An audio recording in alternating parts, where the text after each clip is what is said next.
Actually, no, usually I don't. Okay, then, Singing. yeah, then everybody else can just Hi, everybody. We're going to get started. If everyone can please find your seats.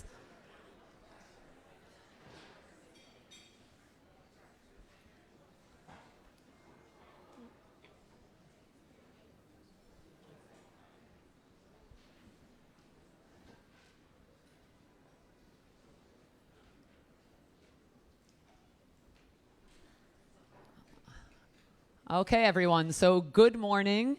Here we are. First of all, a huge, huge thank you for joining us at our Unite Against Extremism half-day summit. We know, thank you. We know that everybody has busy schedules, so much to do. So for prioritizing this, we're really grateful in every way. For those of you who don't know me, my name is Michelle Adut, and I'm the Director of Programming and Strategy here at the End Jew Hatred Civil Rights Movement. End Jew Hatred is a grassroots movement centering on Jewish liberation from all forms of oppression and discrimination. And we're nonpartisan, which is a very important thing to note, working to eliminate Jew hatred from Western culture through peaceful, direct action and education. Today, April 29th, is End Jew Hatred Day. And we, along with the Lawfare Project, the civil rights litigation firm, which is the parent of the End Jew Hatred movement, have put this summit together so we can all explore the threats that extremism poses, the allyship to unite and combat it with moral clarity, and the empowerment needed to blaze ahead.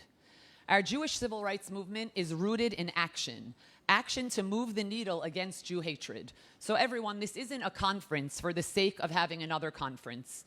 Our incredible speakers on our panels will be discussing issues facing us today, and each panel will end with an action we're asking each and every one of you to take to move the needle against extremism. As many of you may know, we're very grassroots.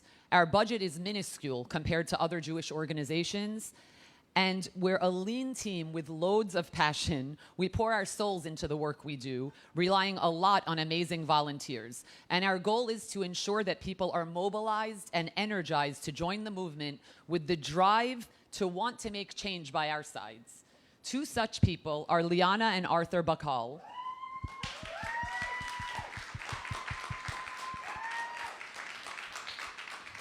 And for those of you who have not had the pleasure of meeting them, we are forever give gratitude to them for really graciously donating this awesome space to us for this event. And Liana and Arthur, not just today, you've been fighting this fight with us for years.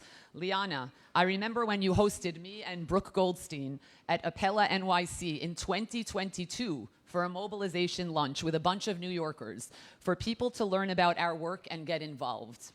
This was well before October 7th, yet we knew what we were up against, and we knew we needed to band together to fight it. You're proof that words are words, but actions speak even louder. So thank you so much.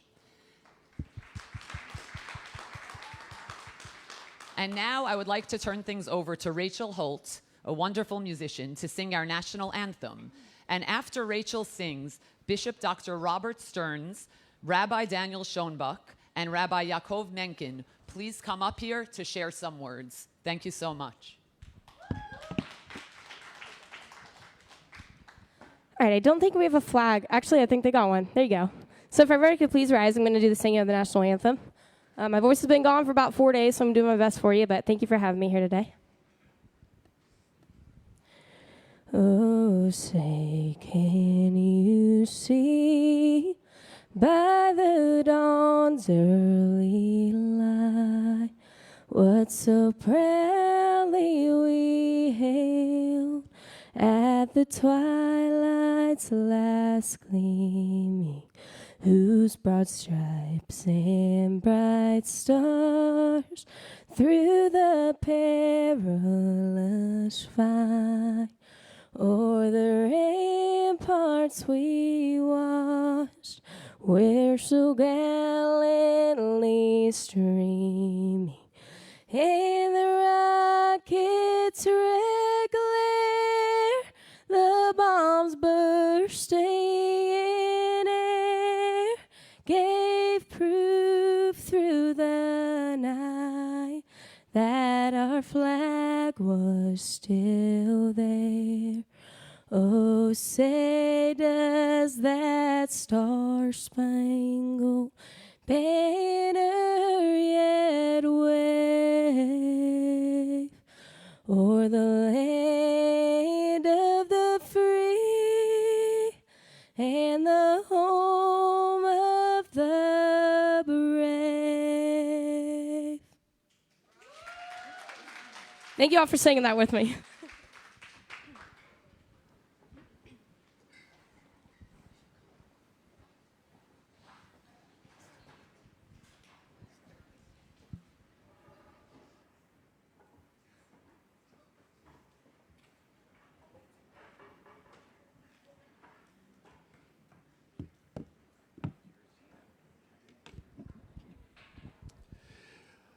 Good morning. There we go. That's the conventional response. We're doing well so far. Good morning. It is a joy to be here. My name is Bishop Robert Stearns. I lead a team called Eagle's Wings that has been working in the space of Jewish-Christian friendship for the past 32 years.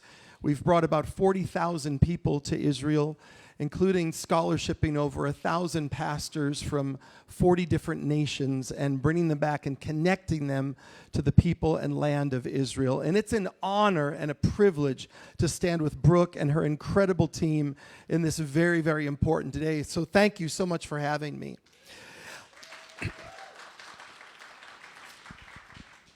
I want to begin by thanking all of you for being here as we speak today about a matter of urgent, and I would say we would all agree, civilizational importance. Brooke has gathered us under the banner of United Against Extremism. That is not simply a theme or a slogan. It is an absolute necessity for us right now in history. Because today we're facing one of the most serious challenges to the moral and cultural foundations of Western civilization in generations. There was a time just a generation ago where the world stood on the brink of darkness. The Nazi regime plunged humanity into one of its most devastating chapters. 60 million lives were lost, 6 million Jews killed through genocide. It's difficult to imagine what the world would have looked like had that evil prevailed. We don't have to imagine because we saw enough. We saw book burnings. We saw mobs in the streets. We saw the crushing of dissent. We saw what happens when truth is silenced and power becomes absolute. And in that moment, the West, led by the United States and Great Britain, stood often alone and said, no further. We are here, we exist today because they did. They took a stand in that moment. But the sobering truth is that the forces that gave rise to that darkness are not buried in history. They were simply waiting to reemerge. And today they are rising again, not in identical form, but in familiar spirit. Extremism is once again testing the strength of Western civilization. And let me be clear, this is not simply a political issue. This is a moral, transcendent, spiritual, human crisis. Because ultimately what is under attack is not just a nation or a people or a policy. What is under attack is humanity itself. The worldview that gives dignity to each and every human being is under attack. This worldview is rooted in what we often call Judeo-Christian values. The belief that every human being is created in the image of Hashem, that truth exists, that conscience matters, that law stands above power, and that freedom is not the absence of restraint, but the presence of moral order. As the ancient Hebrew scriptures declare, tzedek, tzedek, terdof, justice, justice, you must pursue. This is the inheritance of the West, and this is what is now being challenged. We see this in the explosion of anti-Semitism that has happened after October 7th. We would have thought, after the barbarism of October 7th, that the world would unite in moral clarity and stand alongside Israel and the Jewish community.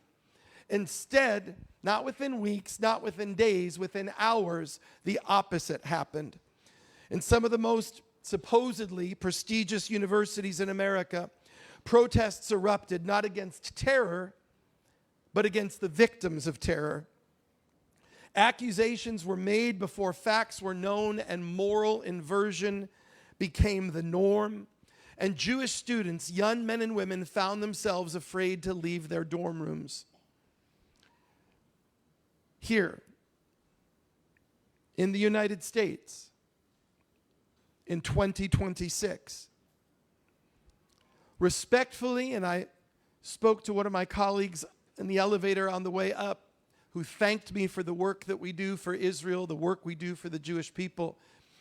I thanked him for his gracious comment, but I gently corrected him, because this is not, at the end of the day, about Jews in Israel. This is about the future of the human race. We stand together or we fall together, so we better stand together. History has taught us that when society turns against the Jewish people, it is not the end of a problem, it is the beginning of societal unraveling. There are voices on the radical left that seek to tear down the moral foundations of the West, rejecting truth, rewriting history, and silencing dissent.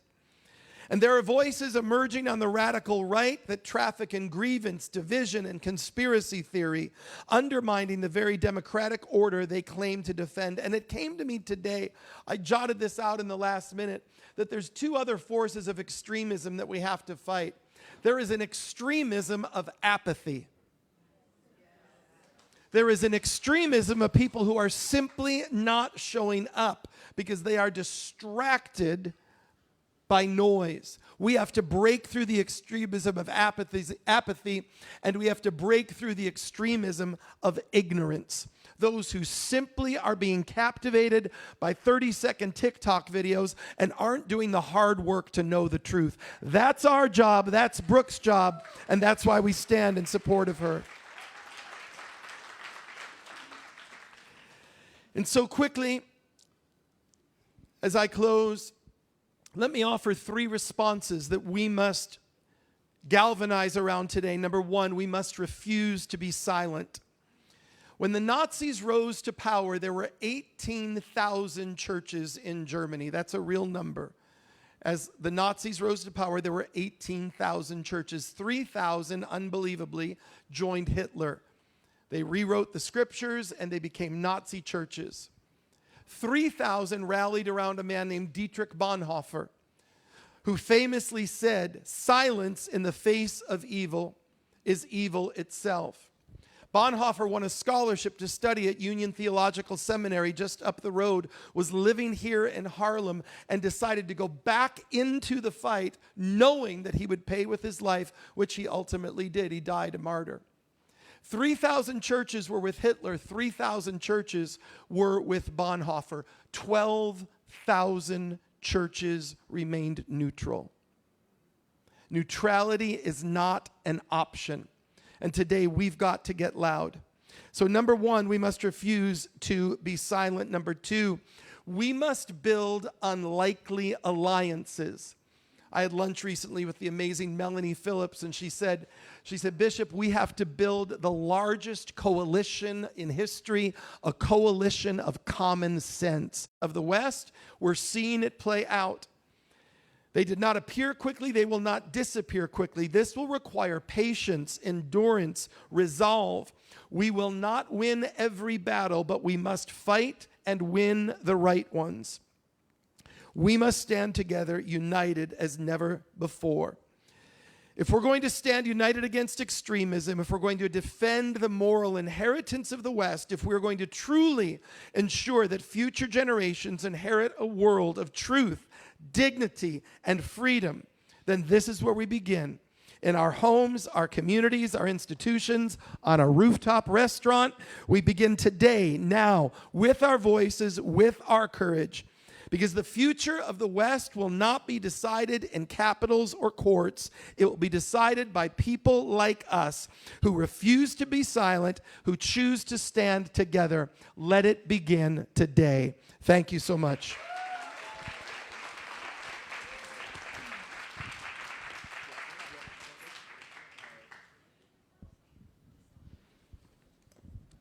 Well, good morning, everybody. Morning. My name is Rabbi Daniel Shonbach. I'm a therapist, author on Viktor Frankl, and the host of the At Rabbi for America podcast on YouTube. It is truly an honor to stand here today with these powerful speakers and voices like Bishop Robert Stearns at this important gathering to unite against extremism. Now, what we're witnessing this morning is something deeply meaningful. Not just cooperation, but a shared moral inheritance rooted in the God of Abraham. And when I hear words of faith from a Christian leader about truth, justice, and standing for what is right, I hear something familiar. I see that we read the same stories, we inherit the same moral vision, and we are both commanded in our own ways to be a light in a darkening world. But let's be honest about why we're really here today. That darkness is no longer distant.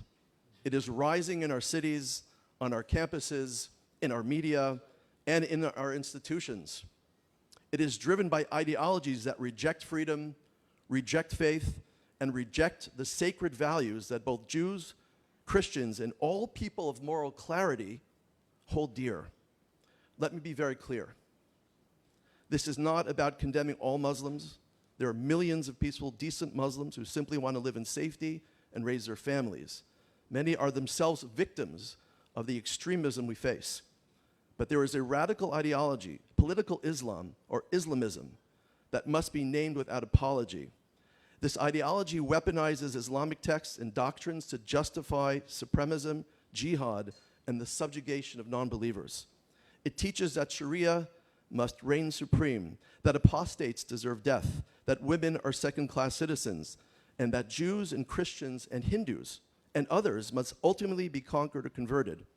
It is a driving force behind Hamas, Hezbollah, the Iranian regime, and growing networks here in the West. And we saw its true face on October 7th, when jihadists murdered, raped, and burned Jews while chanting Islamic slogans and quoting the Quran. The same ideology has brought massacres to Christians in Nigeria, Syria, and Pakistan, beheadings in Europe, grooming gangs in Britain, and no-go zones in once peaceful cities. It demands tolerance from us while offering none in return. It exploits our freedoms, free speech, open borders, democracy to undermine and replace them. This is not Islamophobia. It is pattern recognition rooted in scripture, 1,400 years of history, and current events. Now, Jews have long been the early warning system, but Christians are never far behind. This is now a civilizational issue, as the bishop just mentioned. And as a rabbi and therapist who focuses on the teachings of Viktor Frankl, a Holocaust survivor and author of Man's Search for Meaning, I believe that for too long we have stood near each other, but not always with each other. We no longer have that luxury. In this age of fear, many are afraid to speak clearly, afraid to name radical Islam, afraid of being labeled bigots. But truth is not hate. Clarity is not bigotry. If we cannot speak honestly about the ideology threatening our freedom, we are not protecting peace, we are surrendering it. I believe every human being is created in the image of God. That belief demands moral courage, not moral confusion. We will respect all people, but we will not accept an ideology that promotes violence, oppression, and the destruction of others. This is why the partnership between Jews and Christians is so powerful. Together we bring numbers, moral clarity, shared history, and tested faith.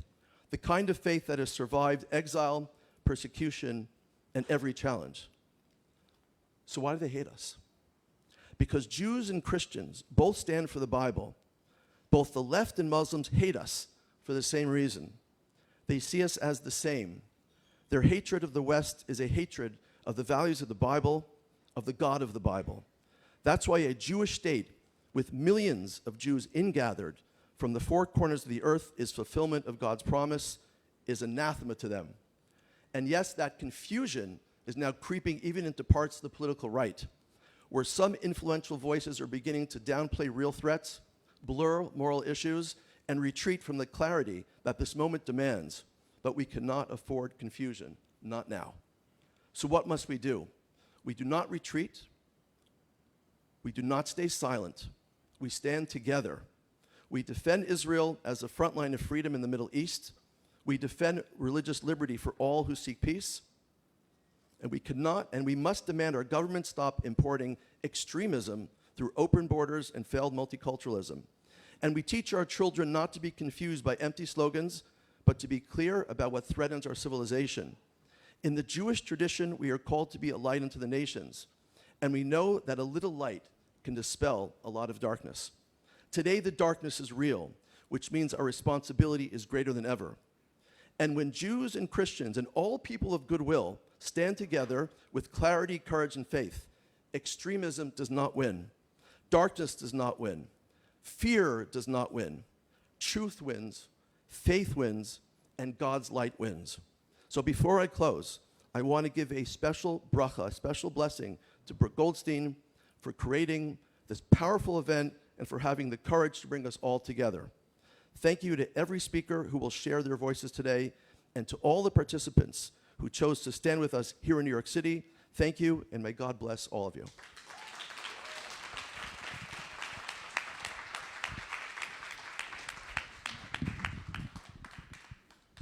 Good morning. I'm Rabbi Yakov, Executive Vice President of Coalition for Jewish Values. If you don't know who we are, you should.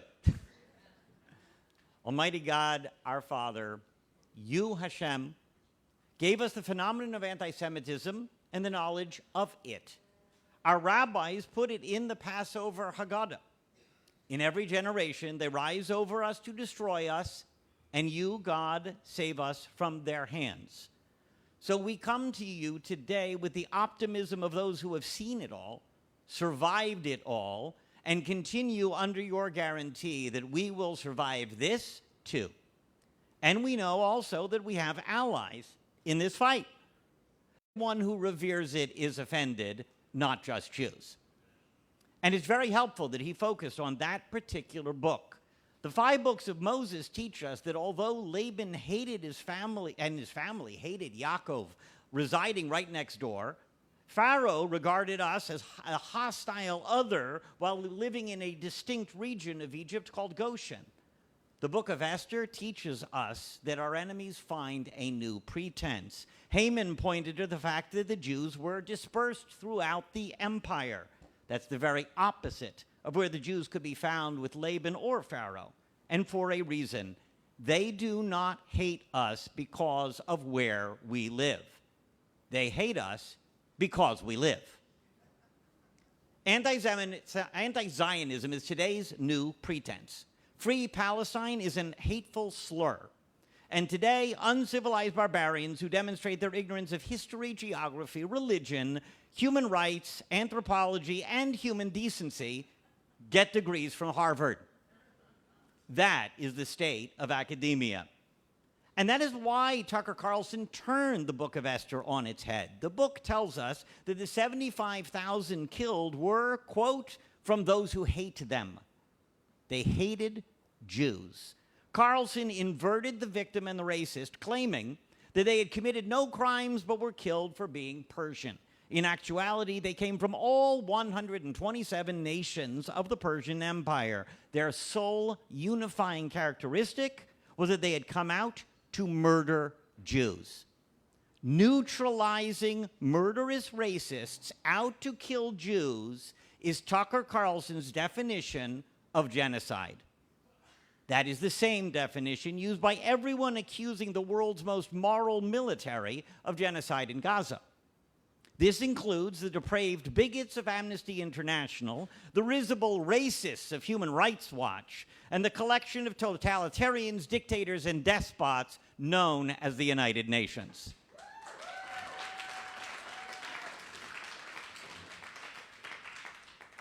Moral values and the difference between right and wrong are not determined by majority vote. that there are 100 times more Jew haters than there are Jews is a constant of history. The intelligent person is the one who can see today how the aforementioned Amnesty, HRW, and UN will be judged when they have gone into the dustbin of history where they belong.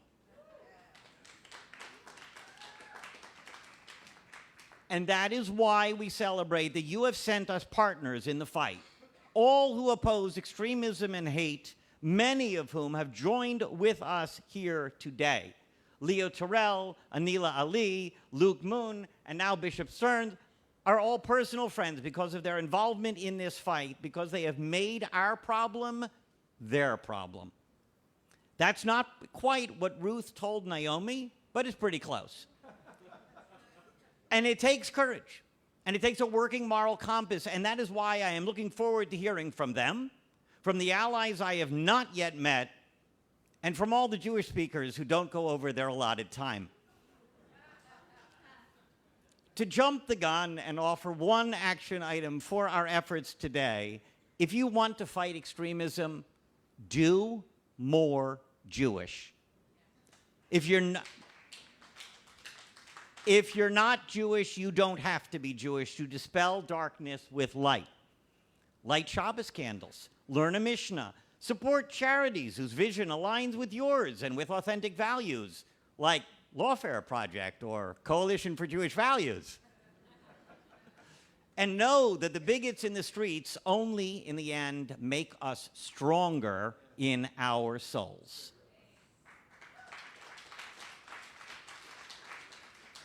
Hashem may this event and all who participate in it see great success, both in our immediate efforts and the final end of anti-Semitism and hate, with the redemption of the Jewish nation and all mankind speedily in our days.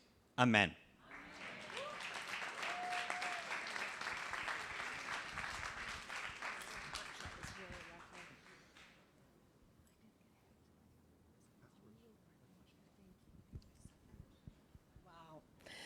What an honor it is to follow Bishop Stearns and Rabbi Menin and Rabbi Shonbach. Thank you so much for coming today. Good morning, everyone. Happy End Jew Hatred Day. And welcome to the inaugural Unite Against Extremism event that is spearheaded by the Lawfare Project and the End Jew Hatred movement. I want to thank you from the bottom of my heart for showing up today, for refusing to look away from the radicalization that is happening in this great country of ours, and for committing yourself to act against it, because that is what we are doing here today. As Michelle said earlier, this is not another conference about anti-Semitism. This isn't just another day for you to sit here and listen to us speak and walk away and go home to your children like nothing happened. This here is a movement. This is a movement against radicalism, and today you are not just here to learn about the problem, you're here to learn how to mobilize against it. Now, after every panel discussion, there's going to be an action item. Do it. Whether it's a click and sign campaign, whether it's starting or joining a chapter or organizing a protest or a rally in your community. If you believe in ending Jew hatred and confronting radicalization, if you believe in ending the Islamization of our schools, and ending the foreign funding of our campuses, in confronting the terror groups and the information warfare campaign in this country, if you believe in civil rights, if you believe in the rule of law, if you believe in protecting Judeo-Christian values that this great country was founded upon, you are part of this movement. Because as the bishop said, this is not about Jew hatred. This is a symptom. Jew hatred, anti-Semitism, is a symptom of a larger problem. And frankly, as I've said many times before, it is a distraction. They want you to think, oh, this is just about Israel. If only Israel did something else, we wouldn't have radicalization in this country. So that is why this is an interfaith alliance to confront extremism, to confront the ideological capture and the convergence of the woke left and now the woke right. The problem is multifaceted, and so must be our response. And we need to be, as the rabbi said, honest about what's happening in our country. America is being radicalized. It's happening systematically, and it is being funded. Foreign governments are pouring money into our institutions, especially our universities that Charles Small has been screaming about from ISCAP at the top of his lungs about the Muslim Brotherhood for the last 20 years, funding our universities. Qatar alone has spent billions of dollars influencing our campus spaces, and we see the impact of that in real time. We see Iran-linked networks fueling and amplifying not just the pro-terror protests that we saw in our streets, but who recently saw that AI-produced Lego video? That is IRGC-funded social media campaigns that overnight are getting millions and millions of views. They are using AI, they are using social media, digital propaganda to push anti-American, anti-democratic narratives directly into our homes, directly into our children's brains. I had friends tell me just 2 days ago that their Jewish children came home making Jeffrey Epstein jokes. This is from social media. And of course, we see the ideologies seep into our institutions through DEI, diversity, equity, inclusion, critical race theory. This is how an entire generation is understanding reality through this framework, and we've lost control. And what is unbelievable to me is that while we face these foreign influence campaigns that are funded by foreign governments, there has been no coordinated response. Certainly not from the government level, not from institutions, not from our leaderships, which means it's up to us. It's up to civil society. It's up to every single person in this room to mobilize, to organize, to confront it. And here in New York, we see the consequences. Mamdani, a terror apologist, elevated into leadership, a modern-day extremist who's normalizing radical ideology. And when efforts were made to push forward a bill to protect Jewish students, for the police to come up with a plan to protect Jewish students from terrorist attacks, he vetoed those efforts. That should alarm every single person in this room. Because if our leadership is failing to protect our citizens, the people, we the people must act. This past April 14th, Hassan Piker, an anti-American communist activist who said America deserved 9/11, was invited to speak at Yale University, where he took the stage and he called for the end of America through violence, to bring down the American empire through violence. And this radical has now been embraced by the Democratic Party. And a month ago, when a Hezbollah-linked terrorist tried to blow up a synagogue and a Jewish school that I recently just spoke at Michigan, he was excused as having a legitimate motive by radical right-wing pundits, that Megyn Kelly, whose show I used to be on almost every month, who did a 180-degree switch. Oh, he's angry at Israel. So we understand why his motive. We understand why he wanted to kill children. That's excused. That's okay. This is a moral failure. We are living in a moment that demands honesty. It is not a political moment. It is a moral moment. And moral moments require clarity. Now, I have spent my career fighting for civil rights through the courts. And with the Lawfare Project, we represent students, families, businesses, communities facing discrimination, intimidation, and harassment because of their Jewish identity. Now, one of the most important cases that we're litigating right now is against Carnegie Mellon University, the third largest recipient on the campus space of funds from Qatar. It has received nearly $1 billion from Qatar. What is Qatar? The number one state sponsor financially of Hamas, a designated terrorist group, harbors Hamas terrorists in this country.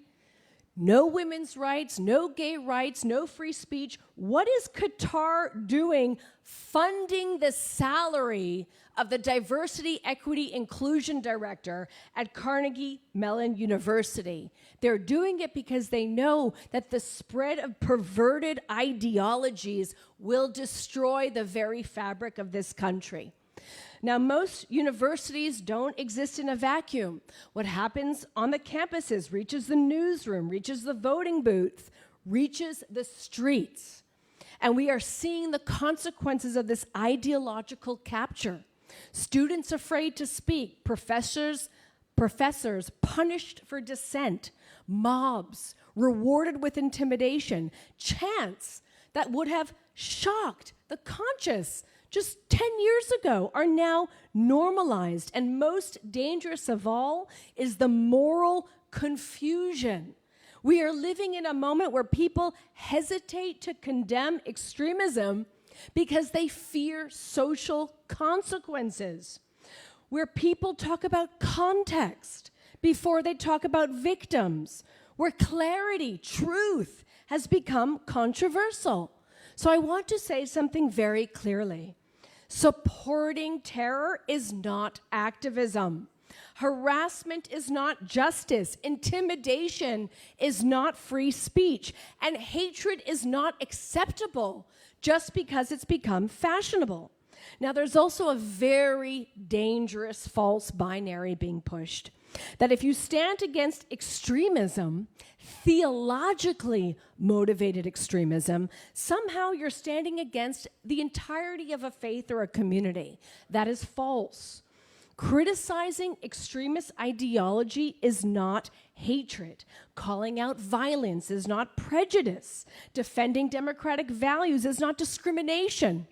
The accusation of Islamophobia, what I call the Islamophobomania campaign, is too often used to shut down legitimate discussion about Islamist radicalization and the most grotesque human rights abuses this planet has ever seen. We have to be mature enough to distinguish between bigotry against a people and criticism of a very dangerous ideology, because if we cannot speak honestly, we are going to lose the ability to solve the problems that we face. Now, today, April 29th is End Jew Hatred Day. It is not just symbolic, it is historic and it is strategic. And this decision to hold this summit reflects a shift from awareness and talking about the issue to mobilization, from a single community, oh, this is a Jewish problem, to interfaith solidarity. End Jew Hatred Day, thank you, began in 2022 with a proclamation right here in New York. Now, since then, and I want to give a special thanks to the activists and the staff of the End Jew Hatred Movement and the Lawfare Project, Michelle Adut, our amazing activist, Gerard Filitti, Chloe Joe Davis, all of our activists, Larkin is here. They are behind, and Yossi, who is now our new campus director, are behind this growing movement. And since then, nearly 100 proclamations and resolutions and official recognitions have been issued by governors, members of Congress, state legislators, and local officials, and now it's coming to Canada as well. And because of the End Jew Hatred Day recognition, we've had public school systems and districts across multiple states, including Florida, Michigan, Connecticut, New Jersey, New York, now all recognize April 29. We have schools marking the day through announcements, through curriculum integration, emails to parents, and awareness activities. And in some districts, End Jew Hatred Day is incorporated into the broader character of education and anti-bias programming. Now, our movement is also active on campuses and in K through 12 institutions, where we combine legal advocacy with education to confront extremism. And this is all because of the activists in the movement. It is all because of you. You did this. End Jew Hatred Day is a call for action, and it's a call for unity. Because for too long, we have been divided on political partisan lines, and that is what weakens us. It is an intentional strategy. I don't care who you voted for, as long as you're here to stand with us against extremism, as long as you've woken up, as long as you speak up, as long as you stand up, and most importantly, as long as you act. Because if we are aware of the problem and we don't engage in action, nothing will change. So, the question is not whether the challenge exists for us, but whether we will meet it, and I know we will. We will take back the West. We will take back our democracy because we understand something fundamental. Our civilization will not preserve itself. Freedom does not preserve itself. Democracy does not preserve itself. The people preserve it. The people's courage, the people's conviction, and the people's action. I refuse to surrender. In an age of moral confusion, I refuse to surrender, and I commit myself to spreading truth and to acting. Thank you so much for joining today. Now, thank you. Before we begin, I just want to recognize some incredible activists that are here today, and this is by no means all of them. And remember, this program continues until 2, and we have a lot more people and panelists coming. Jennifer Einslein, and when I mention your name, please stand up. Jennifer Einslein, a tireless activist who has spearheaded our mobilization efforts for End Jew Hatred Day recognition across Florida. Dan Viederman, our End Jew Hatred Campus Fellow from the University of Michigan. Dan, you are exactly what the next generation must look like: strong, unafraid, and empowered. Our digital activism warriors, where are you? They are the engine behind our Click and Sign campaign. Yay, digital activism warriors. And Allison Devlin and Liz Stern, leaders of Badass Moms, and Kate, and who've given me this amazing necklace. I really encourage everyone to go to their booth. And I want to make a special mention of Inna Vernikov, who was supposed to be here today, but because of a medical issue was not able to attend. She's an enormous friend of the movement. She has given us some remarks. I'm going to call up Gerard Filitti, who's senior counsel at the Lawfare Project, to read her remarks, after which we're going to hear briefly from Matthew Montefiore, who is a writer and producer at Turning Point USA, who has wrote America 250, which is examining the Judeo-Christian values behind the founding of this country. Thank you.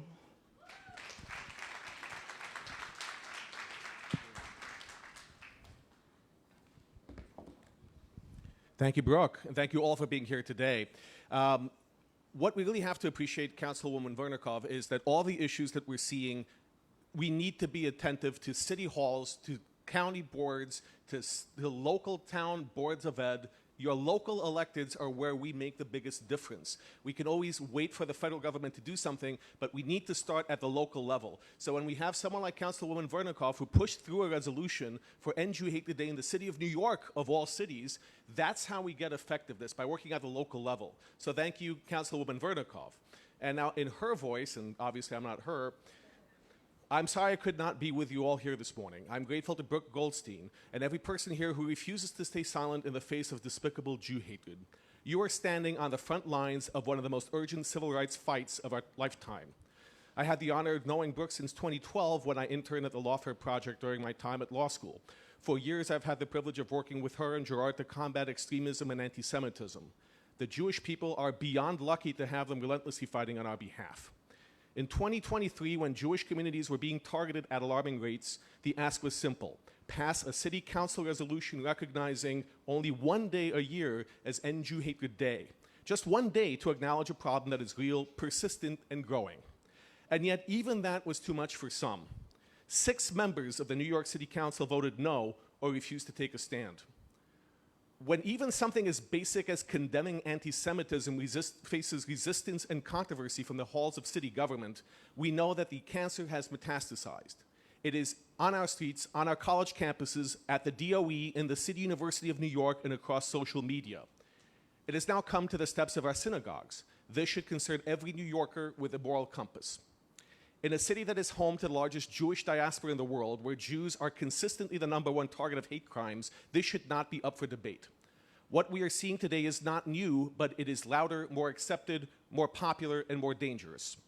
This is why movements like End Jew Hatred matter. This is why your voice matters, and this is why we cannot afford to be silent or hesitant. I am proud to co-chair the City Council's bipartisan task force to combat anti-Semitism, and I'm grateful for the very active involvement of End Jew Hatred movement on this journey. As I continue to fight for the civil rights of Jewish New Yorkers in City Hall and beyond, I am proud to partner with End Jew Hatred loudly and unapologetically to ensure that Jews can live safely and openly. Thank you, End Jew Hatred, for helping us make sure that never again is not just a slogan. And thank you, Councilwoman Vernikov, for those words.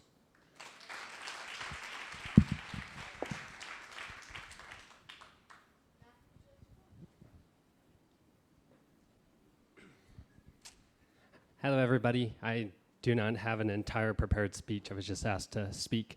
My name is Matthew Monfort, and I'm a writer-producer. I work with the director of productions at Turning Point USA. And then that's not the main job that I do. I also work on President Trump's Truth and Sanity Project, which is to get rid of fake history from the Smithsonian's and national parks, et cetera. And then also working on this present documentary for America 250, detailing the Judeo-Christian values of our country, including the first synagogue, Shereth Israel, which was here in New York City, in our shared heritage. I want to thank Brooke and Jane Zirkle. To know them is to love them. They always bring the energy. They go to all the coalition events, whether it's Turning Point or CPAC, and they bring the heat, and I mean that in the most kind and gracious and pure way. It's been said that he that speaks to everybody speaks to nobody, and you have to be specific. And I most appreciate the pointed, strategic efforts of End Jew Hatred and the Lawfare Project. And so I would say a few words on the interfaith, and also that the most important thing is not just to look at us when we get up here and talk. We're here for you. And the most important thing you can do today, and probably the most effective thing that Charlie did, was to get you guys to connect. So meet somebody new today. Meet a few people. Meet as many new people today as you can. Get some phone numbers, Instagrams, go out for coffee. Build that coalition. Get to know each other. That's the most important thing that could come out of today, and support to put your collective efforts and your votes and your missions and your finances behind a common goal, a common denominator, because you will not agree on everything. In fact, we don't expect you to. The most important thing I often say about you is your convictions. Don't give those up, especially your spiritual ones. Hold those tightly. But what interfaith is, what civility is being able to look past that, to see the common line that we have drawn, that we will not allow to be crossed. My grandma was 10 years old at the end of World War II. She was born in Berlin. She lived on the border of Poland and Germany, and it was a white, quote-unquote, white Russian that actually got her to come to the American side through Czechoslovakia. And so this is very real to me. It's not an exaggeration to say we are living in 1930s Germany, and I really appreciated the bishop and the rabbis and the words that they had to say. Look forward to getting to know you. I honor you. Thank you for that. I want to honor Luke Moon here too. So CPAC CPAC is an event where a lot of conservatives go. And, we hear the names of Nick Fuentes and Tucker Carlson and Candace Owens and now Theo Vaughn, Sean Ryan. These people have millions and millions of people for an audience. And Luke Moon organized, it was like 30 or 40 young people, Jewish and Christian alike, to go and to single-handedly combat those guys. They tucked their tails and ran. And that's just an example. I wanted to use that as a concrete example of how you push back against this.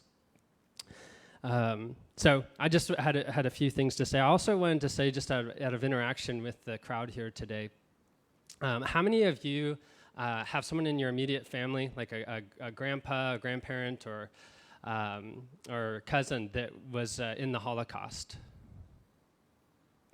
Okay. And sadly, it takes, I'm from the Midwest.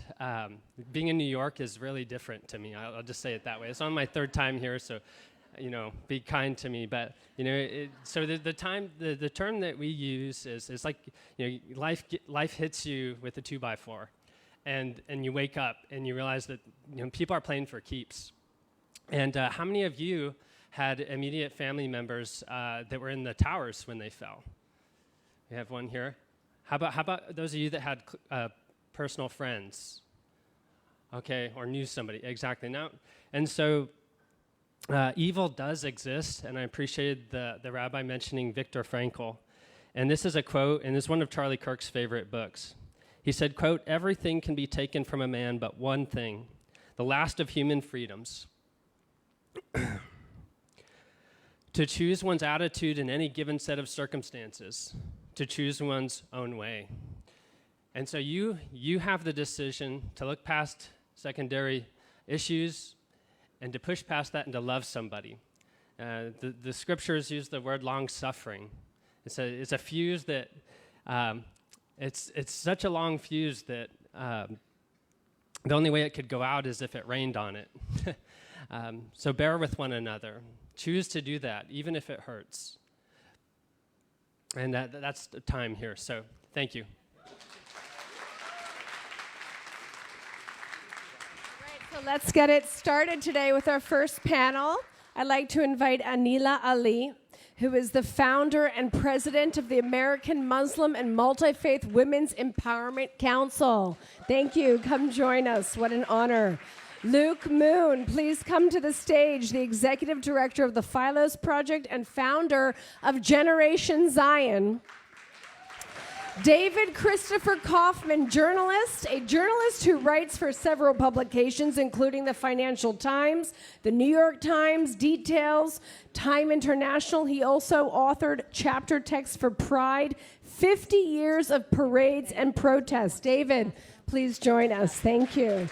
And Moshe Glick, who was the subject of a baseless prosecution after he came to the defense of a Jewish man who was being attacked by a radical pro-Hamasnik. All right, so Moshe, I'm going to start with you, or Dr. Glick, if I may. What shall I call you? Moshe, okay. So we're going to open this panel not with any type of policy arguments, but with a story. Because sometimes one person standing in a parking lot in New Jersey tells us more about the state of affairs than any type of think tank report. So I want to talk about what happened to you to make sure it doesn't happen to anyone else. And just a little bit of background about Dr. Glick. He is a dentist, a community leader.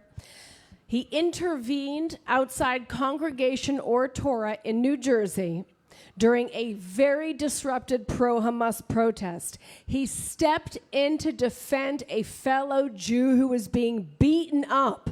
And he ended up being charged by the Essex County prosecutors with aggravated assault. They even wanted to charge him with bias intimidation. Now, after his lawyers worked very hard and pressure from the community and the End Jew Hatred movement, finally, he was pardoned. He was given a full pardon on Governor Phil Murphy's final day in office. Then the DOJ finally stepped in, filed a federal complaint against the prosecutors under the Freedom of Access to Clinic Entrances Act, the FACE Act, and alleging that the mob had unlawfully interfered with worshipers' right to freely exercise their religion. The FACE Act is exactly the type of protection that Mamdani wants to deny Jewish and minority communities here. So, what were you thinking when you saw a fellow Jew being violently attacked by a Hamasnik and stepped in? What gave you the courage to do that? And tell us about your journey since. Well, thank you for the introduction, and thank you for everything that you've done thus far. I definitely wasn't thinking I'd be looking at 10 years in prison. That was pretty terrifying. But, really, I saw an individual that was literally being choked out in front of a synagogue. I saw his legs buckle. I'm a Tzala volunteer as well. He was losing consciousness. Police failed to intervene. We had engaged with the police in advance. Police no-showed. And really, instincts just taken place. I think anybody would have done, I'd like to believe anybody would have done the same thing if you saw a man, a senior citizen, a 64-year-old man, potentially being killed in front of a shul. It's not the first time somebody has been attacked in front of a shul. So at that point, it was really more instinct and I need to save somebody. But really the journey was after the fact. My wife and I never thought that I'd be the one that would be arrested. It was terrifying, and I actually was charged with bias intimidation, which is a second-degree crime. I was looking at up to 10 years in prison.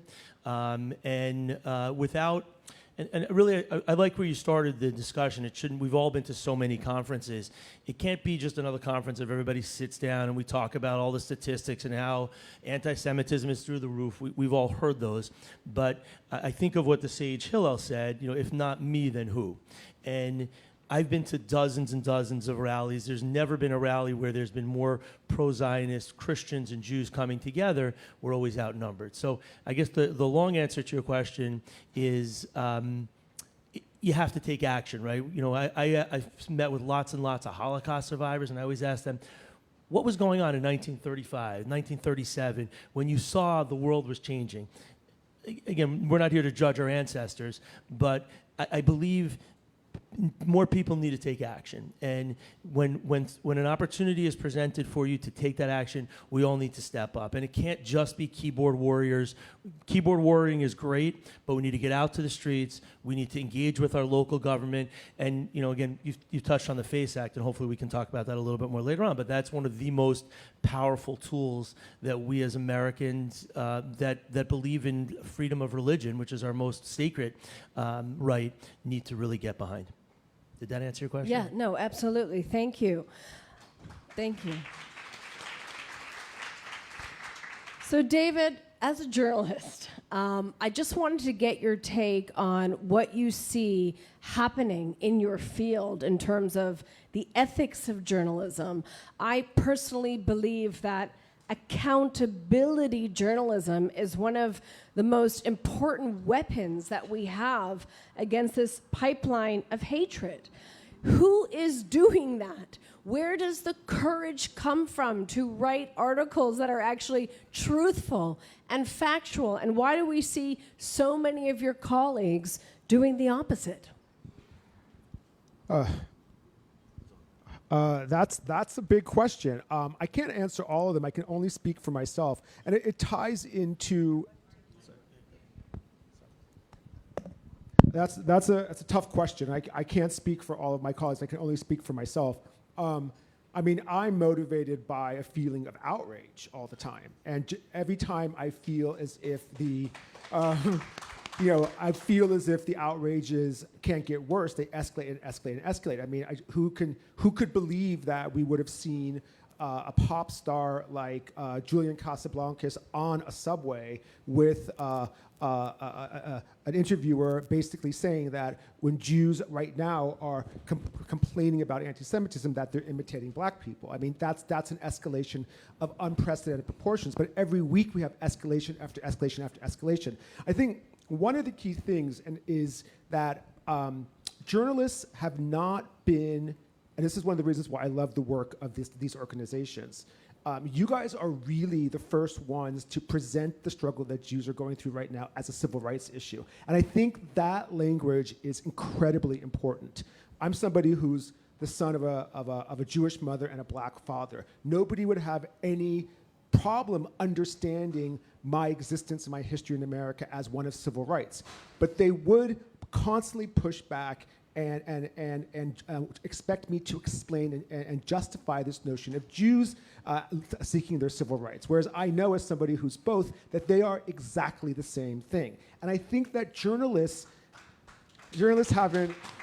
haven't really been briefed in that language. We haven't really seen that type of language been introduced into the journalism field. I think if it was, it would almost make their lives easier. I mean, it's astounding to think that we had to question whether or not Mamdani would authorize protections for synagogues when we would never question whether they would be needed for churches, for instance. So I really think that part of the problem is that journalists are trapped in the past. We haven't done enough of a job to educate them about what we are facing right now.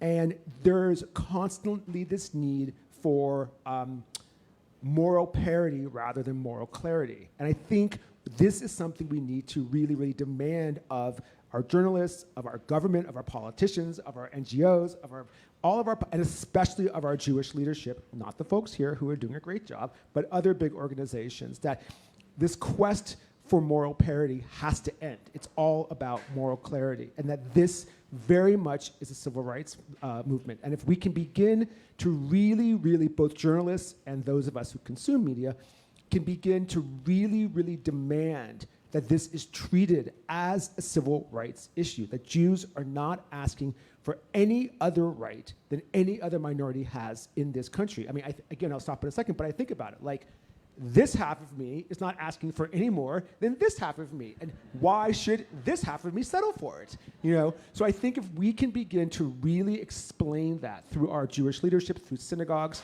and to get these, what I call sideline Jews, the Jews who've been stuck at the sidelines, to understand that they're Jews too, that this doesn't stop with them just because they voted for Mamdani. I shall stop. Thank you. Very well said. I truly believe that if there was more truth journalism, especially during the recent war, and now also with what's happening in Iran, we wouldn't see the radicalization. There would be accountability. And thank you for pointing out the civil rights. And it's important to remember that journalists only deliver what is demanded of them by their newsrooms and, most importantly, by the consumers. We have a lot of power out there.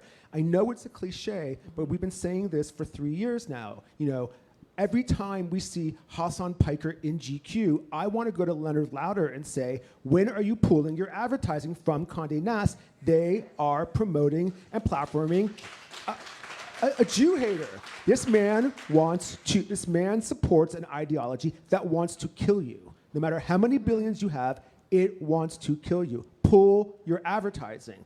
Until we demand that, going to continue. But that's the point. It's not a matter of the Lawfare Project writing a letter and posting it on social media. The demand has to come from the public. It has to have numbers. There has to be a social demand, which means that every single person in this room has to get at least 15 of their friends to click and sign a campaign that is designed by these wonderful women against that publication. That is the system that we're creating here. Luke, so we were just together at CPAC. Before that, I believe you were also at TPUSA. I was, yeah. So, and you know, Matthew had mentioned, I wonder if you could speak about how you trained the 42 activists to go after the groypers. Maybe you can start by just explaining the problem, the capture that we're seeing right now of the conservative community. Yeah. Thanks for having me. It's been an honor to work and fight alongside NJU Hatred. We've been on many rallies together over the years, and I'm really honored to be able to be here. Let me tell you, so after the November election, last November, Nick Fuentes went on his show, and he said, the groypers are ascendant. MAGA lost. we're winning. We're going to be at every rally. We're going to be at every town hall. We're going to have every primary, every debate. We're going to be there. And I said, and I'm going to be there too, but I'm going to outnumber you 3-1. That is the goal. And every place there is a groiper, I want 3 Zionists to show up because we outnumber them. We really do. In all the polling, we actually outnumber them. But we sure don't feel like it. And so for me, it's really important that we train people to show up to fight back so that it looks like we outnumber them. And so we trained about, I think, 15 at TPUSA's AmFest. We had a booth. We turned them loose. There was actually a moment at AmFest where actually we had so many people in front of our booth at AmFest that the fire marshal threatened to shut down the event because we were blocking all the pathways because there was like 150 people in front of our booth picking fights with Groypers versus Zionists, and it was like we outnumbered them, okay? And I'm like, well, we did great at AmFest. Let's double our numbers. So it's at CPAC we did 42. And we do training on how to fight them, what to look for. We talk political, we talk theology, how to be ready, how to answer questions, and then we turn them loose on the floor. And I think at AmFest, or at CPAC, we probably outnumbered them, I would say 5-1, 10-1. I mean, there was a point where some, jerk was like, yeah, everybody, all the people under 40, they're against Israel. I'm like, dude, everybody under 40 at CPAC was with me. You don't have anybody here. It was pretty awesome, okay?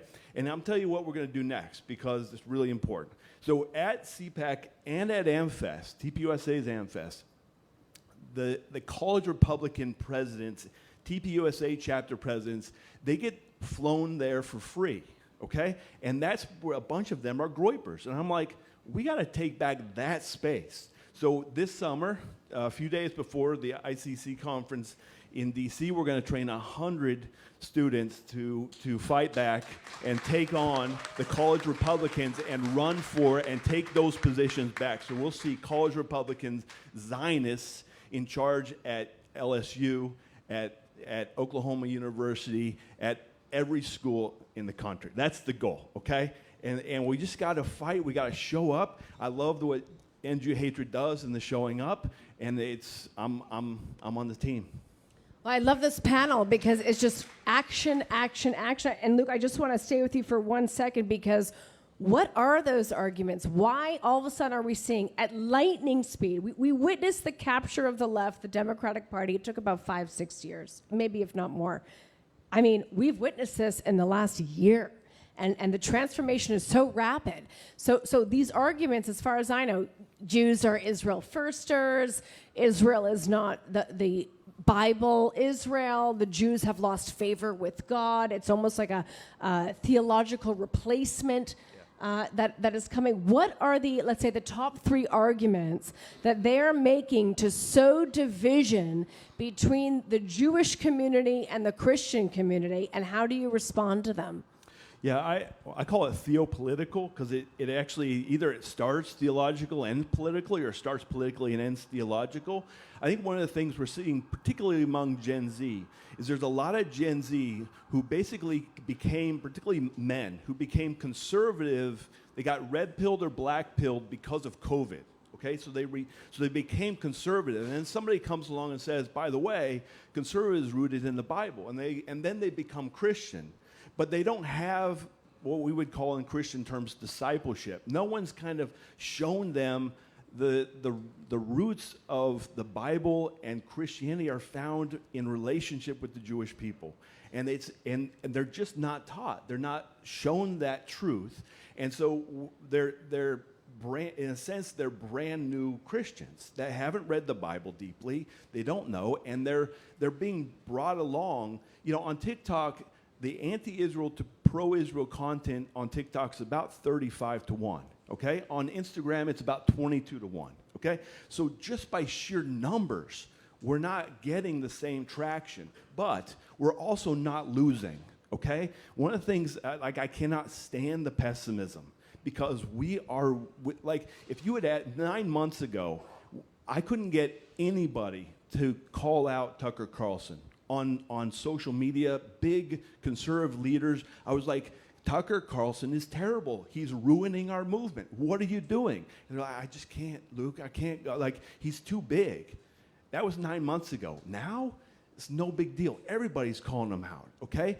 We are not losing. We are winning. And we can either be like Joshua's and Caleb's, or we can be like the 10, okay? They are not giants, and we're not grasshoppers. We are going to win this, and we are going to win this because the truth is on our side, and God is on our side, and I've read the end of the book. Truth is on our side, God is on our side, and the law is on our side too, which is why we have to enforce it. Anila, I want to start off by telling you I am such a huge fan of yours. Your courage is remarkable, and what an honor it is to be here with you on this stage. I want to ask you a very difficult question as a Muslim woman. What is going on? Is it reversible? The radicalization pipeline that's been happening in this country, right? This stealth jihad, as people call it, that's coming through the mosque, through the educational system. It's coming through, I don't know, some would say perversions of Islam. Some would say this is the true Islam. These are very hard, difficult questions that people want to ask, but they're too afraid to do so because it's politically incorrect. They're afraid of being called racist. They're afraid of being called Islamophobic. Well, here is a safe space right now for us to talk about this stuff. So how can we fight against this radicalization? Do you have hope? How come we don't see more Muslims like you speaking out against this? I'm a big fan of yours. Do you remember, I don't know how many years ago, I was a public school teacher. And I was in California, and I was, Googling to see what's happening in the schools. And this is way back in 2015 or something. I had run for the Democratic Party. I thought, like, that's the party for us as moderate, America-loving Muslims. And then I realized the first thing that they wanted me to do was drop my support for Israel. And I'm like, I don't have a problem with Israel. I love my Jewish friends. I came here to live with them in peace. So what you're seeing is not overnight. This guy who's heading your state is not the worst of them. So you can imagine what's coming in the pipeline. And I'm telling you, from the grassroots, we built an organization of Muslims so that we could counter what we were seeing, the Islamization of America. After 9/11, of course, I was the only one who actually spoke up and said, this is bad. This is not Islam. This is not my faith. I don't want to subscribe to CARE and the entire takeover of the mosques in America. It has been happening way before 9/11. They've planned it out. But I'd go to people and organizations and I'd say, listen, I know what they say when the door is shut. I know what they've told me. They told me Muslims and Jews cannot be friends. You can't eat with the Muslims and Jews. But for me as a Muslim, that was the point. I said, okay, they are not following Islam. They're following something else. But my dear friends, that was a long time ago. And in many ways, I'm really sad today to say that they kind of succeeded. They have a mayor that is an Islamist, the Red-Green Alliance. They'll go wherever. They will go with the gay people, the black people. They will find all these vulnerable communities, and they will seep in. But here's what I am really afraid of, that 10, 15 years ago when people asked me, like, how many moderate Muslims do you think there are? And I'd say 80% of Muslims in America are moderates. If you ask me today, I'm not saying I've done a polling of this, but I do observe, I see, I travel. I just came back from California 2 weeks ago. I was in California, and we were doing a small event at Skirball Center, and it was called breaking bread. Muslims, Jews, and Christians come together. A beautiful event. That's Islam, that we follow Judeo-Christian values. That's what I grew up with. And Shura Council of North America, and majority of the mosques in California, and the Council on American Islamic Relations denounced it, told everyone to boycott it because they could not see a rabbi, a priest, an imam come together and break bread. And nobody spoke up. People were afraid in California. We need what you guys are doing, End Jew Hatred, the Lawfare Project. We need more of what Luke is doing. We need to do this in every state and every city in America. I can't tell you how many Jewish organizations, smaller Jewish organizations, call me because they trust me and they'll say, listen, we can't have our Shabbat, we can't put anything out because we live in, say, Patterson, New Jersey. And they say, we're afraid because we are terrorized by these Islamists. And I want to tell you, don't be terrorized. Be louder, because there are Muslims like me. They are afraid, but they're coming out with me. They are in different states. We have allies for you and for our Christian brothers and sisters that are louder, that are standing out. But you know who stops them? Social media. We have two organizations in Texas who've been shouting and talking about Islamism, the Red Green Alliance. They're telling Muslims the truth. What happens? They get banned. Yes, they get banned on LinkedIn, Twitter, and we are smaller in number. We need to grow as Muslims. We need to be louder too. And when we have these bumps in the way, obstacles in the way, it becomes harder. But I can tell you that if we come together like this in every state and we challenge them, they don't want to hear me. They don't want to hear people like me. That is why they can't even stand us breaking bread. So we need to do this, and we need more journalists to be strong and loud and face the truth. Let's talk about one mullah dead is not the death of an ideology, is it? The ideology that stayed with Al-Qaeda, it was morphing into so many different things that today I see my religion is completely being hijacked. And what frightens me to death today is what I have been sleepless about, that I'm seeing examples, just like I knew the day in California, my principal came to me and said, Anila, you can't have the Holocaust survivor talk to 8th graders because we don't have time. I knew that. That was 2017. I knew something is happening. Jew hatred, America hatred, truth hatred. I knew something was happening. In the same way, today, I'm seeing something happening in the Muslim world in certain places. That's an erasure of prophets that are in the Quran. There are randomly Islamists that are powerful in different countries, and of course here in America, that are denying. One of them said there's no Jesus in the Quran. Well, then you're not a Muslim. Now they're saying Islam is, the Quran is I'm telling you, Quran is a Zionist document.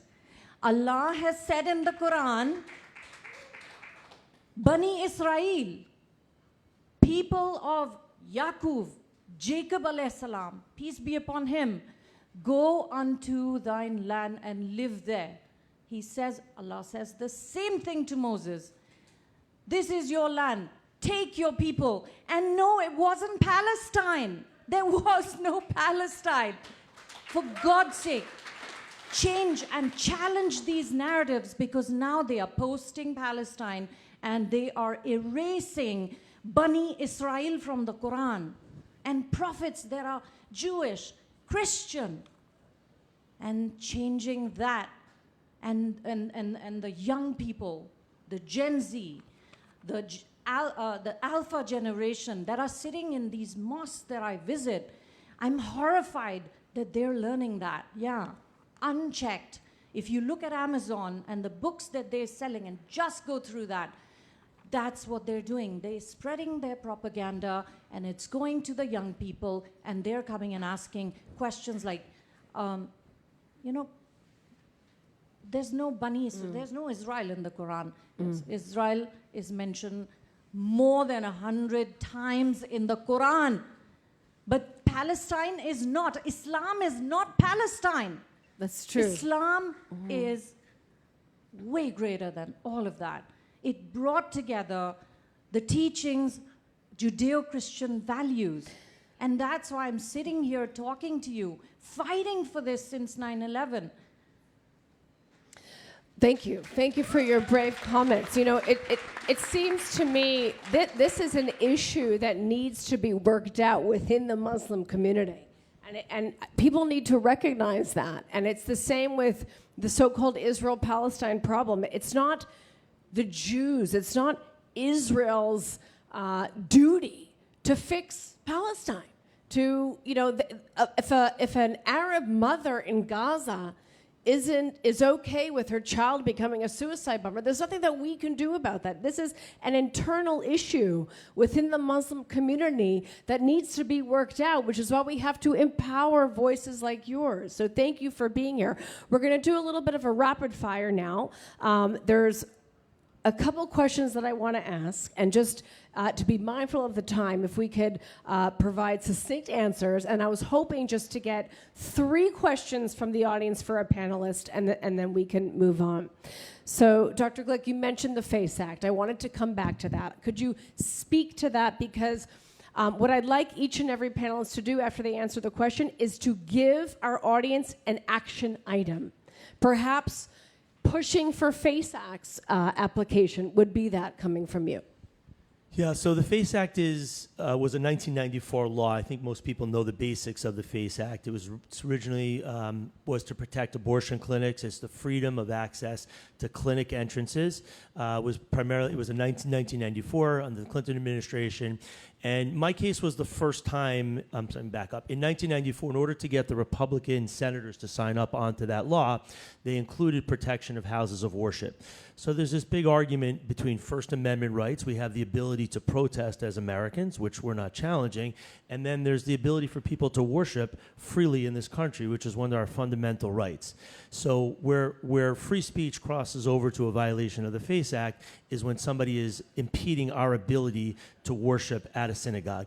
And again, the government moves super duper slowly, but the fact that the Department of Justice used our case as the first time to bring federal charges against 6 individuals and 2 Muslim terrorist organizations, AMP and PAL, civil charges. So the United States government is suing them in federal court. We're hoping there will be a criminal charges as well, which we talked about them, Adami, his overriding of what 95% of New Yorkers agree that there should be a protection zone around synagogues and schools and churches. The FACE Act on a federal level can do that with significant penalties for those that violate it. So if we're talking about an action item, please see me after. I'll be around for the next several hours. The FACE Act is, if we look around, what is the one action that we can take that can give the most protection to Jews, Christians,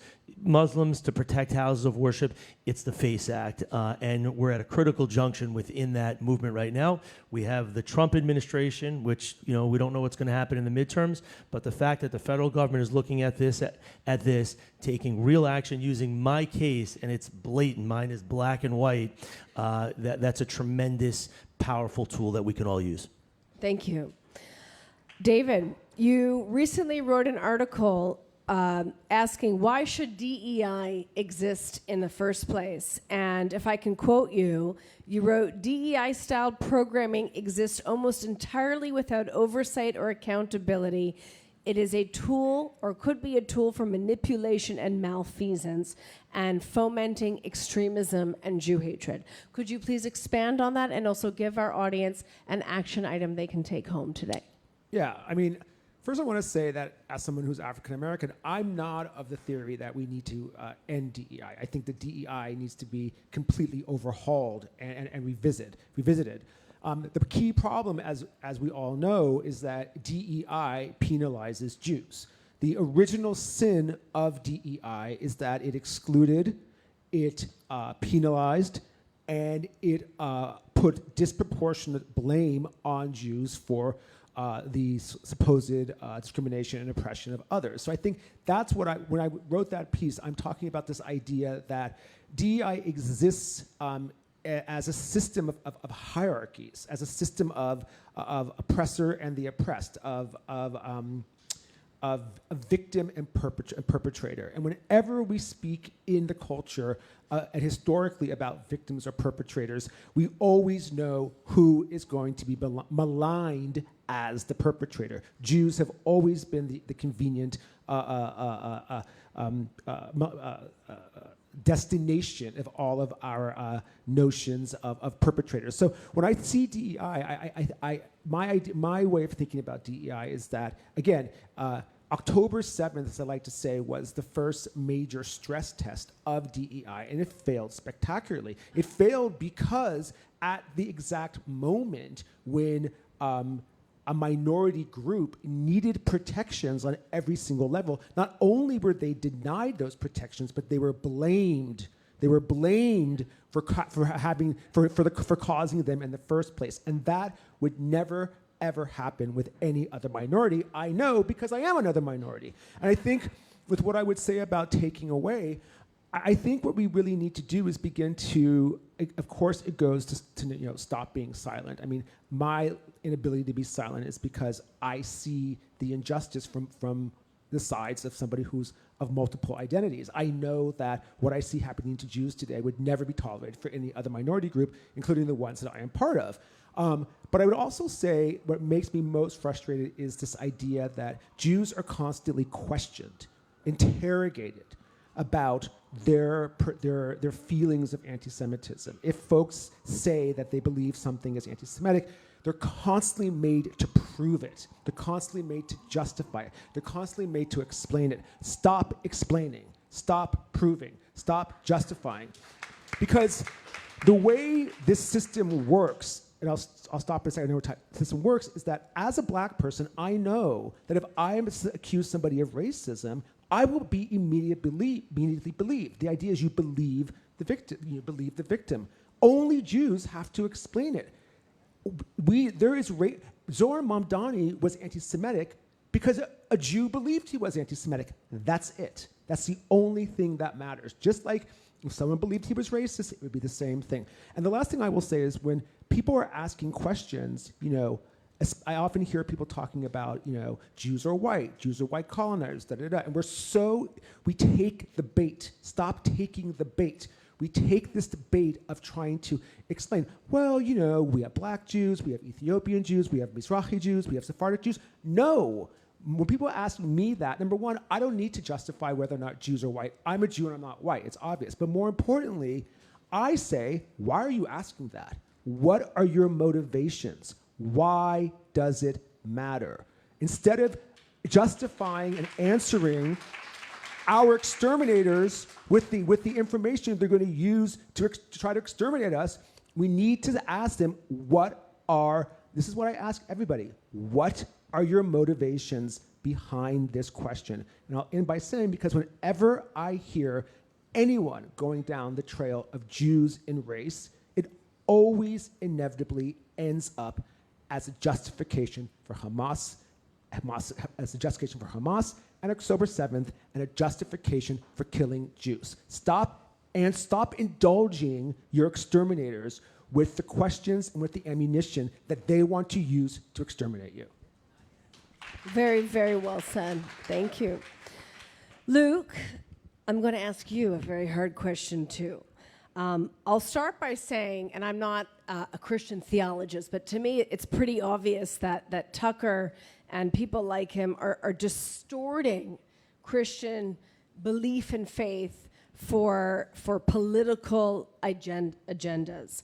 And the greatest spiritual alliance this world has ever seen is that between the Jews and the Christians. And that is what they are trying to break. And the groypers and the grifters and all those names. And, I call them the Antichrist because that's literally what they are. They are calling God a liar. Right? God made a covenant with Abraham. He made a covenant with the Jewish people. And if you say that God has broken that covenant, you are calling God a liar. Right.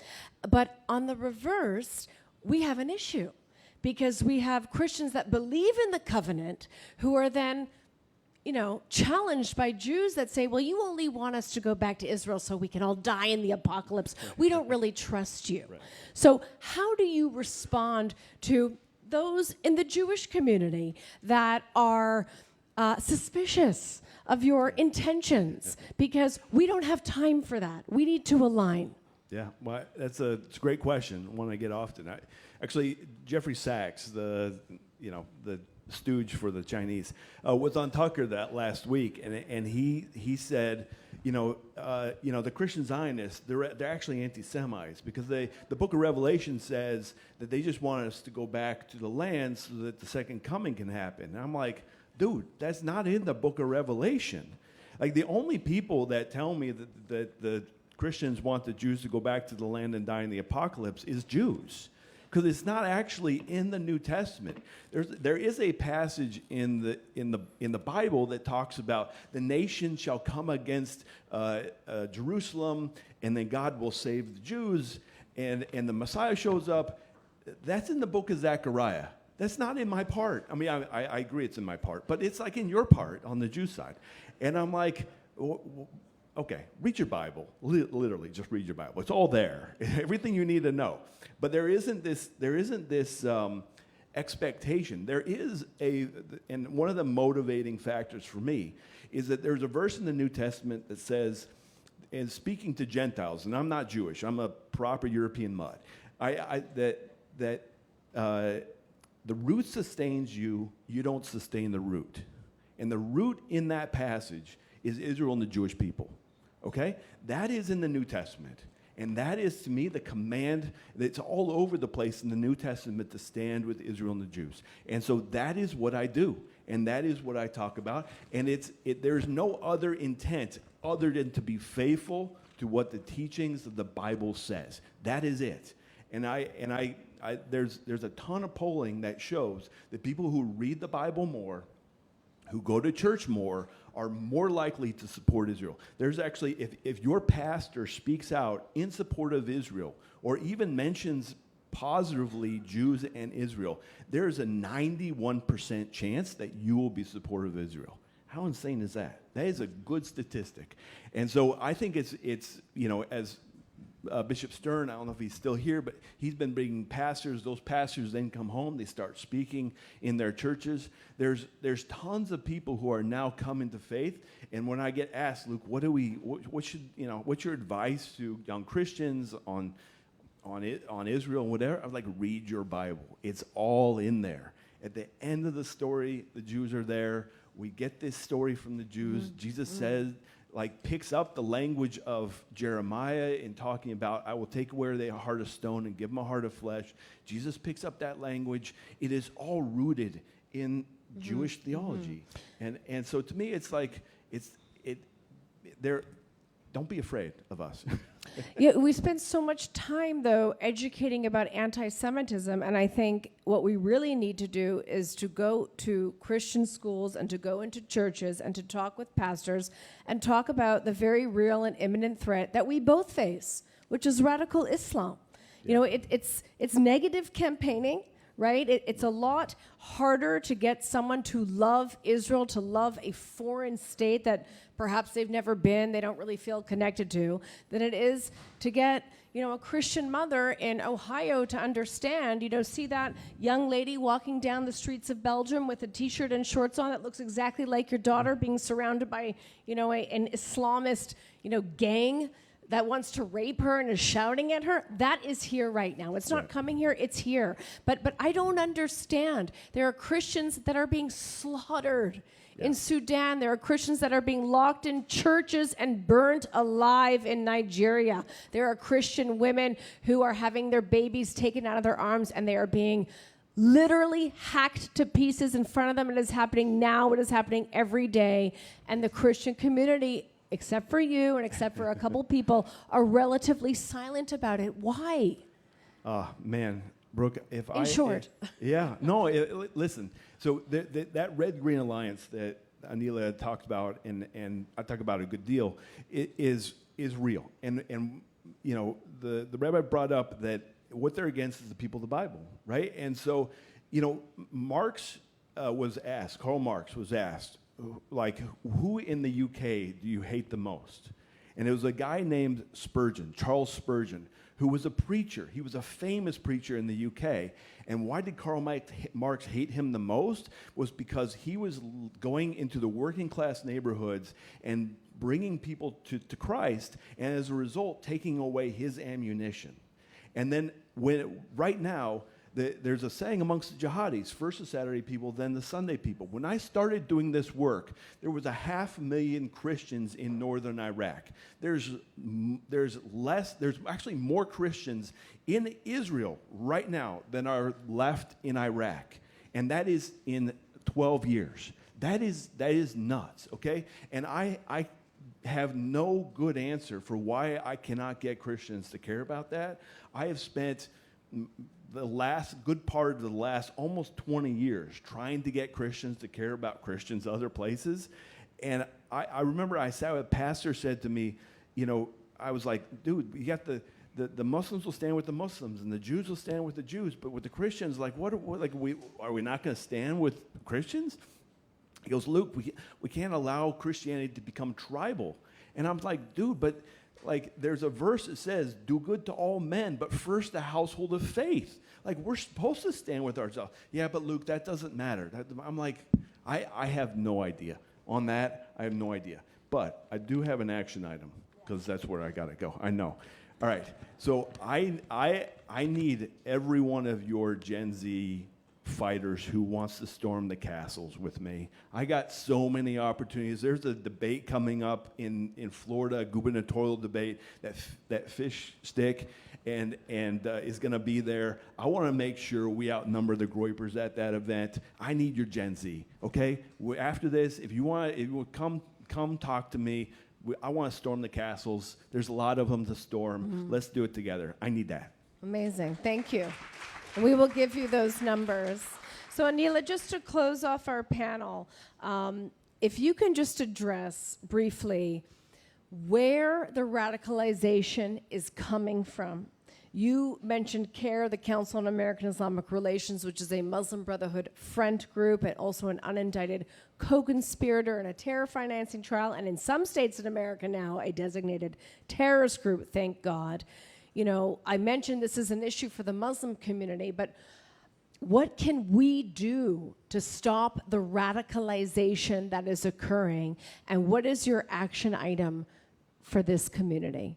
A very important question.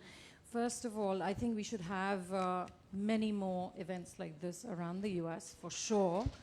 Because when you stand tall in front of these bullies and you invade their castles or whatever they've built, that's when they know, oh my gosh, okay, the Christians are uniting with the Jewish people and everybody else, and Muslims are there as well. I may be one here, but I have a team, and you'll be happy to hear. It's grown since October 7th, because for us, we stood with the Jewish people, but we were alone.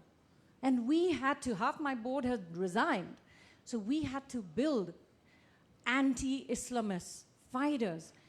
Fighting bigotry from within is the most difficult task, I can tell you, because their funding, the Islamists have a huge, huge funding network, and we have not even cut half of it. You know, you talked about Qatar. Tucker Carlson was in Qatar. You know, why did he go there? And why are we listening to him? We need to also listen to the right people. when you stop following these haters and you start following people like us, empowering us on social media, that's going to be really important. Also, July 13th, I invite all of you to come to DC. Just like Luke said, we need young people. You'll be meeting Muslims who went to Israel in December. You know, they may not have been pro-Israel. They wanted to check their bias. They came back fighting anti-Semitism. And they will be there in DC. So come and meet with them. Those are your allies. I say to the Christian world that once upon a time, Christians and Muslims were together, fighting Christian persecution. But this whole ideology, Islam has been hijacked, that they want to force convert people. And this is not new. It's been happening for a really long time, that these organizations like CARE that have NGOs, they have built these political action committees where they fund people like Mamdani, and then they have this whole invisible Hamas-like network they call the New Leadership Foundation. And you have these young Muslims sitting in cafes that are very cool, talking about Islamism. They are totally radicalized. And we need to stop those NGOs that are being funded. I ask you to look up Nihad Awad. He's the head of the Council on American Islamic Relations. We're women, we're American women, and I'm a Muslim woman. He has sexually harassed a Muslim woman board member, but there is no accountability. He is still the head of this evil organization, and I want more people, lawyers, to come out and investigate him. Why did he get to silence this Muslim woman who had all the evidence of the foreign funding coming into the Council on American Islamic Relations? I asked Rula Alush, she's also with CARE, tell us about that check that you got from Kuwait. Where is the funding coming from, and why aren't we investigating them? All of these new organizations that are springing up, we need more accountability on NGOs. And also in New York, you have a huge Islamist problem. There are very few mosques where I can go and feel safe. I want to tell you what the Muslims who are young people, and they're in their 30s, they have kids.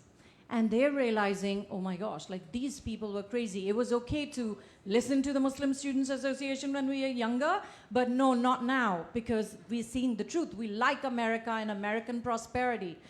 Those young people have been calling us and saying, do you know, we don't want to go to the mosque, or if we go to the mosque on Friday, we pray and we get the hell out.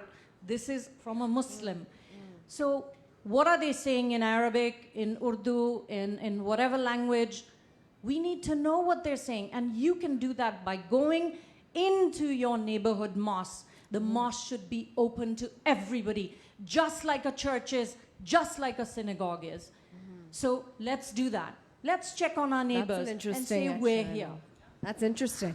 And I just want to emphasize, we're going to send out the names of the Muslim influencers that are anti-radical Islam for everybody to promote and to follow and to spread. I think that's a very important action item.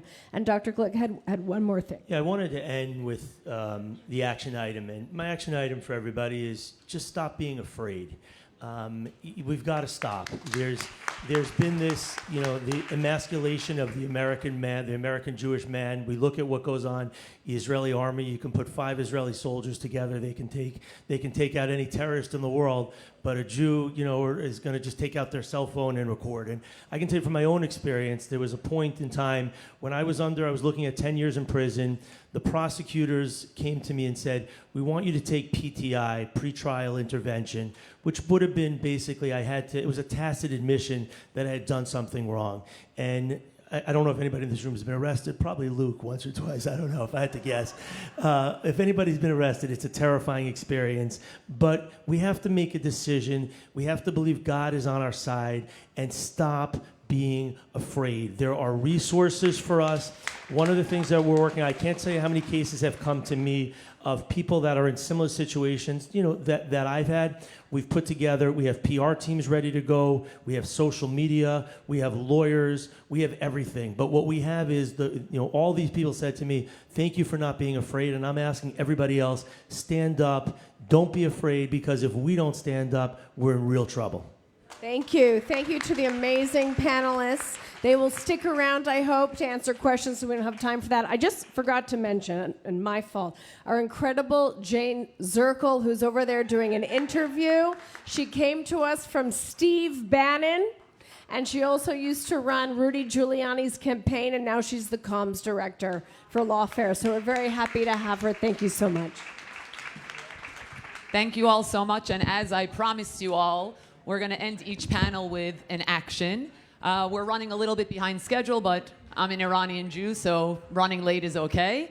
But first of all, I just must say, these 4 panelists, from Moshe to Luke to Anila, is everybody over here? Moshe, Luke, you are all incredible. Anila, David, the second that I got on the phone and called and asked them to make the time to come to this event when we decided to hold the summit, they all changed their schedules around. One of them, it changed the flight. One flew from Pakistan yesterday. So thank you. Now, in terms of action, we heard what extremism brings. We heard what we're up against. So one action that I want everybody here to take, Larkin, if you're on the screen, Larkin, our amazing Larkin, who handles a lot of our tech, End Jew Hatred has been working on an End Hate in Education initiative. End Hate in Education, over the past year, we have been meeting and brainstorming with so many of the leaders in education. We have Karen Feldman from NYCPS Alliance here, who has been a huge source of information for us, Karen. Working with NAVI, North American Values Institute, whoever isn't familiar with their work, incredible. Stand With Us K-12 Center, K-12 Fairness Center. So the End Hate in Education initiative is going to give us all tools to be activists, parents, students. Please scan, everyone, take out your phone, scan this QR code. Scan the QR code. It's going to take you to the End Hate in Education initiative landing page. Take the pledge number 1. And the pledge isn't just merely inputting your name. The pledge means that you're going to take a stand. If you're a parent, if you're a student, if you're just any citizen that wants to ensure that extremism doesn't take over, this End Hate in Education initiative will give you the tools to do so. We have a parent guidebook that is a result of loads of conversations with experts, administrators, teachers, parents. All of their input went into a parent activist guidebook. It spans from Board of Education, how to run for your Board of Education, how to ensure curriculum transparency. We want to know what our 10th graders are being taught in their social studies class. So we give you the tools how to look in your own district, find out what that curriculum is, so that you can let us know then if there's some sort of troubling word or some subject that you might want End Jew Hatred to work with their partners on to ensure that indoctrination is not happening in our K-12 schools. Because everyone, we see what's going on college campuses. We need to make sure that these children aren't lost by the time they get to college campuses. That is a huge issue that we're facing now, and this End Hate in Education initiative is a real propelling factor how we're going to fight it. So now, we spoke a lot, take a 5 to 10 minute break, and we have an amazing panel coming up next, Unmasking Hate, Exposing Extremism. In about 5 to 10 minutes, please take your seats again, and we're gonna start. Thanks, everybody.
All right, ladies and gentlemen, if you will please take your seats. The program is going to resume soon. Please take your seats.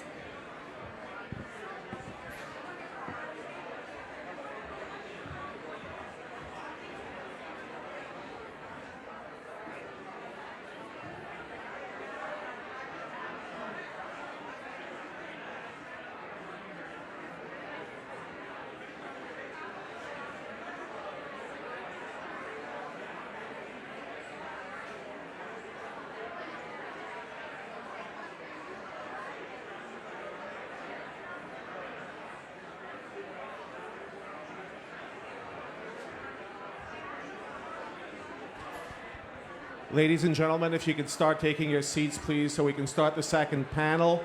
Ladies and gentlemen, if you could please take your seats. We're about to start the second panel. Thank you.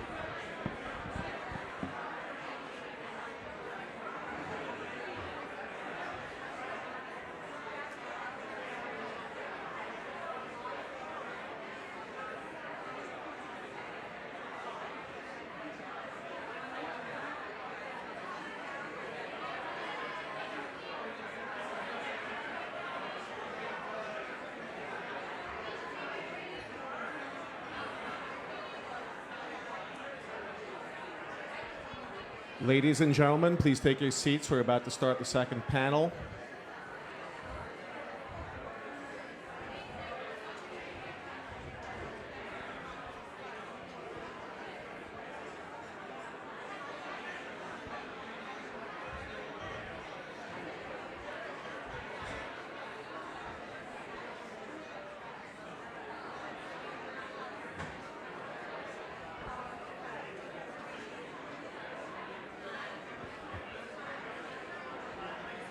Can we take our seats, please? We're going to start the second panel. There will also be a break after this next panel, so you can continue your conversations then.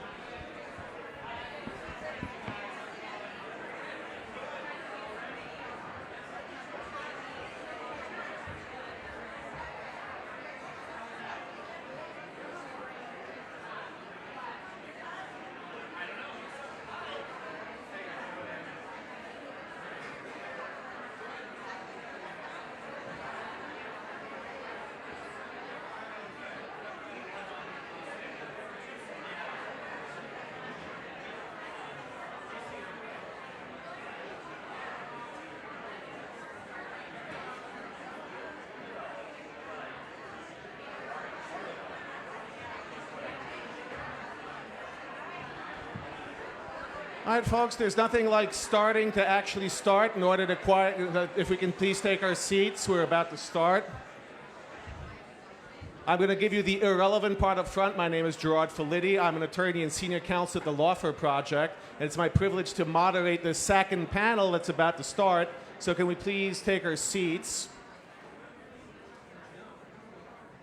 Thank you, folks. Let's take our seats. We're about to start the second panel, and I promise it's a great one. We've got people you absolutely want to hear from. And I will also use my moderator's privilege to thank someone else in our team, Adar Rubin, our Director of Mobilization, who many of you know and many of you have been in touch with, who has been a heart and soul of getting people to mobilize for NGO-hated events. So thank you all, and thank you, Adar.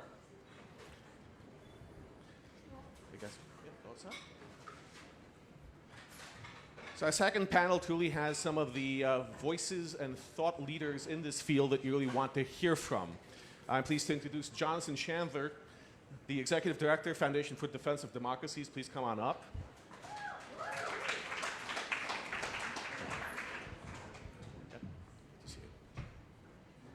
Daniel DiMartino, a fellow at the Manhattan Institute and also the founder of the Dissident Project. Daniel, thank you. Pleasure. Lydia Moynihan, correspondent for the New York Post.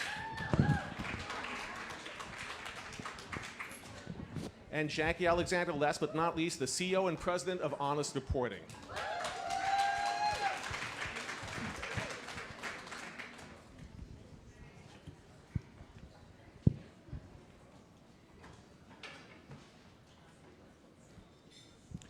Well, we just heard Moshe Glick's story. A man stands up in a parking lot outside a synagogue, gets charged by the state, gets pardoned, and the mob is now under federal investigation.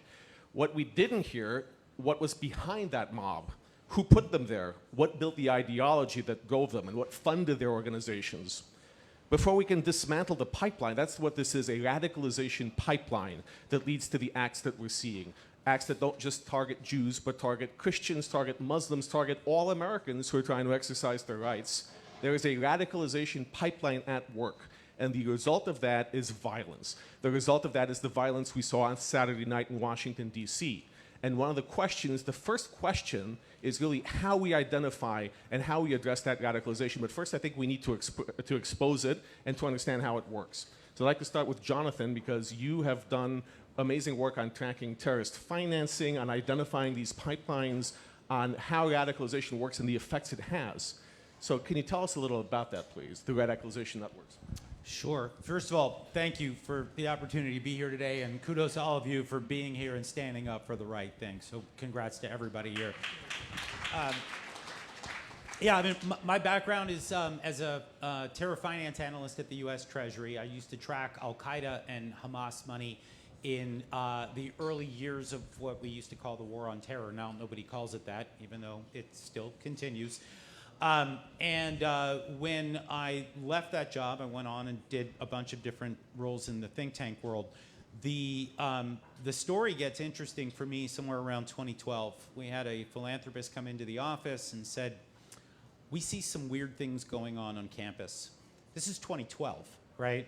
And I said, "What do you mean weird things?" He said, "Well, you know, there are all these groups, and they all seem to have the same chants and the same placards and the same speakers and the apartheid wall that they've been bringing to campus, and something's going on here. It looks like there is a trend that they're all following. They're all taking, maybe singing from the same sheet of music." And look, I'm a think tank guy. We do terrorism, we do foreign policy, and my first inclination was to tell this guy, "Yeah, no thanks. We don't get down in the dirt with college kids. That's just not what we do, right?" At which point he takes a very large check out of his pocket, and I said, "We're fascinated by all this campus stuff." But actually, the reason why we decided to do it was not because of the money. What we actually he said, if there is a Hamas connection, if there is a foreign funding connection, this is very relevant to foreign policy, and this is absolutely worth your time. And I said, okay, you know what? If we find that, absolutely, let's do it. And then we went about looking for a needle in a haystack. And that went on for a good year and a half. We just did not know what we were looking for. This is before the encampments. It's before all of this stuff that we're all so familiar with right now. And I remember the day, a young woman that was working for, incredibly talented analyst, who was just dogged. She knew what she was looking for, and she eventually found it. She comes into my office one day and says, "You've got to look at this tax document." And I look at the document, and it's got 9 different people that worked for Hamas charities that were shut down in the United States for breaking our laws, for terror finance. And I look at it, I recognize 9 of the names, because these are people that I used to track when I worked at the Treasury Department. And so we pull it all together. It takes us 6-8 months. We pull together the research, take it to Congress, testify before Congress, not once, but twice. House Foreign Affairs, House Homeland. Guess what happens after Congress hears about this? Nothing. Congress, as we like to say, is a weapon of mass discussion. There is really not a lot that they're going to do about this, and it's starting to drive us a little crazy. So what do? We take it to other people in the federal government. We take it to law enforcement. Turns out there's literally nothing that anybody wants to do about this. Now, we let this thing drop, but we keep tracking these guys because they are all people that have been involved in Hamas charities, and now they have raised a campus army. And you can see it, even back in 2014, 2015, you could see exactly what SJP was up to. Fast forward to 2023, all of a sudden, I mean, all hell breaks loose, right? We're watching what's happening on campuses with the encampments, and I get a call. First call actually was from the Treasury Department. Hey, can you come in? Can you help us track Hamas finance abroad? But then I get a call from the Department of Justice, and they say, hey, do you happen to know anybody affiliated with Hamas here in the United States? And I'm going, are you kidding me? This is insane that it took almost 10 years for you to come back and ask about this. Now, we have shared everything. We've testified again. We've presented everything to anybody who's asked. But I got to ask, what have they done to stop this? Nothing yet. And that's something that we need to work on. And that nothing yet is the problem, and that's what we need to address. And I think we'll come back to that after a few more questions. But the question to think about is, where do we go next? What is that next step for action that we can all take to push for action? Daniel, if I'm correct, you're from Venezuela. That's right. So you saw a country that was a free democracy, and you saw indoctrination, you saw radicalization, and you saw that democracy fall. When you're looking at the United States and you're looking at K-12 and college campuses, what comparisons, if any, can you draw? Well, in a way, it's much worse indoctrination here for this ideology than it ever was in Venezuela, because Venezuelans were simply deceived by a very evil man that persuaded them, that was very charismatic, not unlike our current political situation in New York City, but at the national level, right, and in a much more criminal way. But what I saw, I came to America a decade ago, and one of the things I saw is that there are so many people who hate their own country. I remember a few months ago, I went to speak at the University of Central Florida. If you know something about Florida, there's a lot of Cubans, right? And for the first time ever, I met a Cuban-American college student who supported the Cuban regime. And of course, he was Cuban-American in that he was born here, of Cuban parents. He never even went to Cuba. And he called his own parents gusanos. Gusano is a word in Spanish for worm. That is the insult that the Cuban dictatorship uses against its own people for being opposition to them. And I wasn't trying to even persuade him as much or debate him as to simply feeling very sad that somebody could say such a word against his own parents, right? And that made me think, how can somebody come to these ideas, right? Clearly you didn't get it from your family. You're getting it from social media, you're getting it from high schools, you're getting it from college campuses. Sohran Mamdani's father was still a college professor at Columbia, Marxist college professor. I was looking at the other day, Congresswoman Ilhan Omar, she was supporting the fact that her daughter had just visited Cuba, right? Cuba is in large part to blame for what happened in Venezuela. They're doing a lot of communist influence in our country here. And Ilhan Omar's daughter went as part of this flotilla with Greta Thunberg, Hassan Piker, you know the crowd, and staying at the 5-star hotel, the whole thing. And Ilhan said something that was very telling in her statement of support for her daughter, which was that Cuba had trained all these doctors, including my own childhood doctor. Her childhood doctor. Where was her childhood doctor then? In Somalia? Yes. Why were there Cuban doctors in Somalia in the 1980s when Ilhan Omar was growing up? Do you guys know why? Because in the 1980s, Somalia was a communist dictatorship for which Ilhan Omar's father was a general of. And Cuba didn't just send doctors, Cuba sent military service members that propped up the Somali dictatorship, that destroyed Somalia, that caused the refugee crisis. And the United States government, in infinite wisdom, decided to say, we're not going to welcome the people fleeing communism, we're going to welcome the communists who destroy their own country. And then we're going to raise little communists who are going to prop up the Cuban dictatorship and destroy us from the inside. So this is the problem that we have. We have a policy of ignorance from the federal government, from the state governments, and it allowed the universities to be taken over. It allowed K-12 schools to be taken over. I've spoken at public schools in North Carolina. Rural Burlington, North Carolina, if you guys know. Burlington High School, if you want to know the specific high school. Don't dox them or go after them. But, a teacher, a Spanish teacher, had a picture of Che Guevara in his classroom in Burlington, North Carolina. This isn't Manhattan, okay? This isn't Brooklyn. This isn't, a very liberal area. This is a very red area. Why are there paintings or pictures of Che Guevara in our public high schools? Would it be appropriate to have one of Mao Zedong or Hitler in public high schools? Is that history? Is that culture? That is the problem that we are facing here. And by the way, I think conservatives are waking up, but it took a very long time. Oh, absolutely. And the education problem, that's part of the pipeline. It's not just Che Guevara, it is Mao, it is these days Hitler. You see students putting his picture on displays at schools and understanding strong leaders, which is absolutely revolting that teachers even allow this to happen. And we also have this radicalization pipeline that takes shape through education, where we're inviting PFLP leaders into our classrooms as examples of resistance. So we're really changing the language. So education is one pipeline, social media is another, but we also have the actual media. So first part to Jackie is this is something that you've been dealing with a lot. How do we get to a point where the media is pushing these narratives unquestioningly and actually changing the way people think by not actually allowing critical thought and just putting out what we call propaganda? One of the things that we have to recognize, and October 7th put this into very clear focus, is that Hamas has a very sophisticated propaganda network. I don't understand why we don't treat Hamas journalists the same way that we treated Joseph Goebbels as part of the propaganda of the Nazi and that they were Nazis themselves.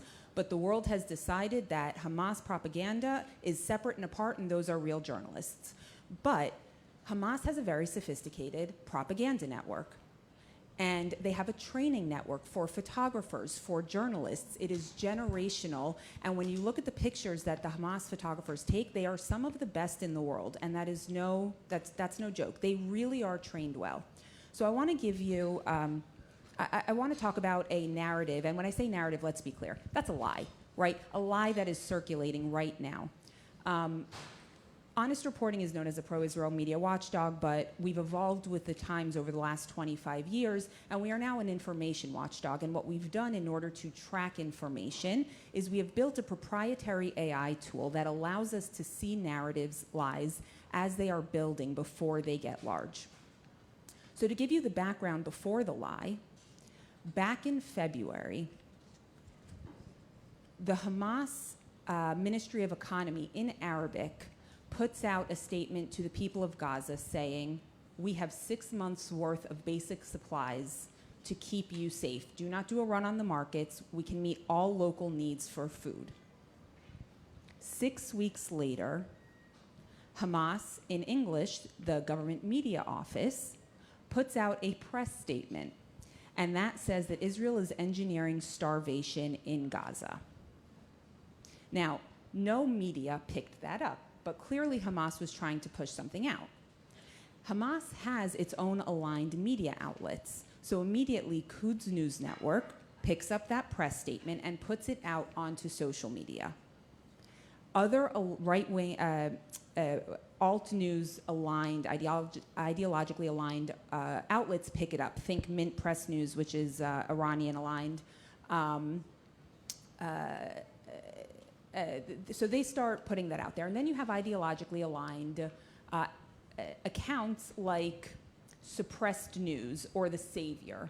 And they start talking about engineered starvation and now famine that is in Gaza. And they're using information that came from the press statement that Hamas put out without actually talking about Hamas, as though it is just accepted information.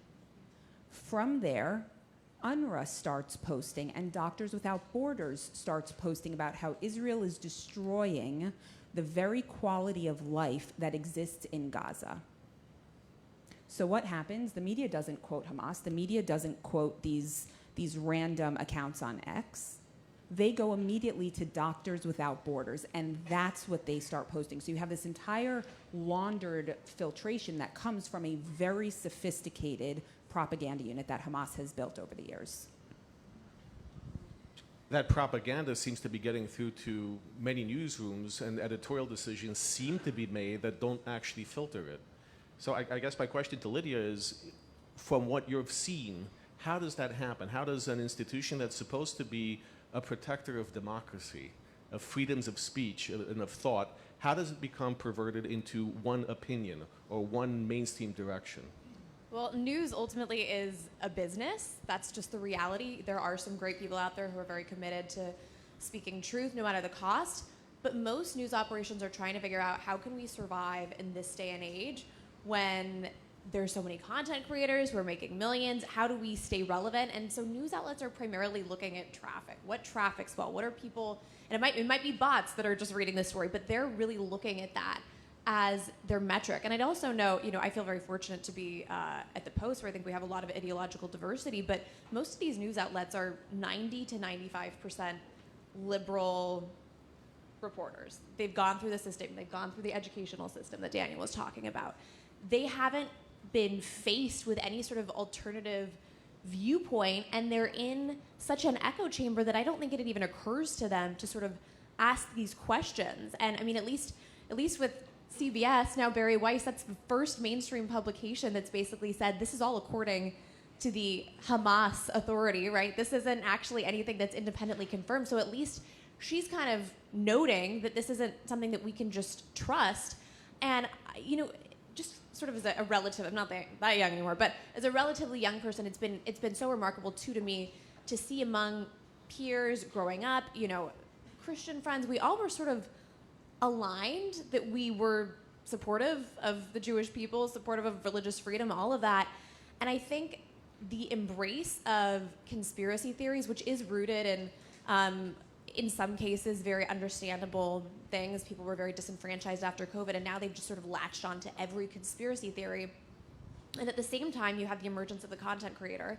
And what is very interesting is that it doesn't even have to be out there. There could be a content creator who has no idea that there is money from terrorist organizations that's basically propping them up, because the way YouTube ads work, you can buy ads against a specific topic, right? And so there, with a little bit of money, a couple $1 million, you can essentially change the algorithm. And so there's creators who see, oh wow, every time I post something negative about Israel, I'm making a lot of money. And that is incentivizing them without even realizing it to continue to post anti-Israel content. And I think, we know a lot of people go fundraising in the Middle East. We know where some of the money comes from. Obviously, we need more understanding of tracking and where all of it comes from. But that is really pernicious. Is there are people who are trying to strike it out on their own as journalists. They know that they need to support themselves, and they see that they're getting paid, that they're getting more YouTube views, that their content's going viral whenever they talk about this. And that is actually pushing a lot of this forward as well. It's just remarkable to think you can change narratives with a few $1 million. We even saw this in the 70s. This is a well-worn playbook with the Vietnam War. The Soviets put a few $1 million into basically helping, people get some signs, pushing a few protests, and that money alone completely changed the narrative. And so I think both the social media ad buys and putting a little bit of money into getting everyone on the same page, printing those signs overnight, that has, I think, in some ways changed public perception in just a matter of years. Sticking with you for a second, is that something that we can replicate to get the truth out, to get the reality out? Yeah. It's funny, there's this trope that Jews control the media, and I think we can all agree that's kind of the farthest thing from the truth. I think it also has to be very strategic. You also have to maybe start buying ads against something that's a little bit more pro-Israel. That's certainly one way to do it. I think recognizing, though, that this isn't an organic thing, that it isn't organic that people suddenly all just woke up one day and decided to be anti-Jew and anti-Israel. I think it is really important to call that out, and there are people noting, like, this isn't some original thought that you had, that one day you just woke up and decided that Israel's just the worst thing in the world. So I think calling that out and realizing this isn't some sort of heterodox, sexy, original view. And then, I think that people who are looking to support Israel need to understand that can be a very effective way to spread a message they support, is those YouTube ad buys. Let me say something about this. It's not organic in that it didn't start organically, but I do fear that it's perpetuating itself organically, and especially among young people. Look, I'm a young guy, I'm 27, and nobody talked about Israel until like a few years ago. Like in like normal political conversations in the conservative movement, like it was just not a big thing because, hey, we have inflation, immigration, economics, so many issues to talk about. And for me, it was very strange how people began talking about Jews or Israel at all. Look, I never held any view of this issue because living in Venezuela, I never met a Jewish person until I came to the United States.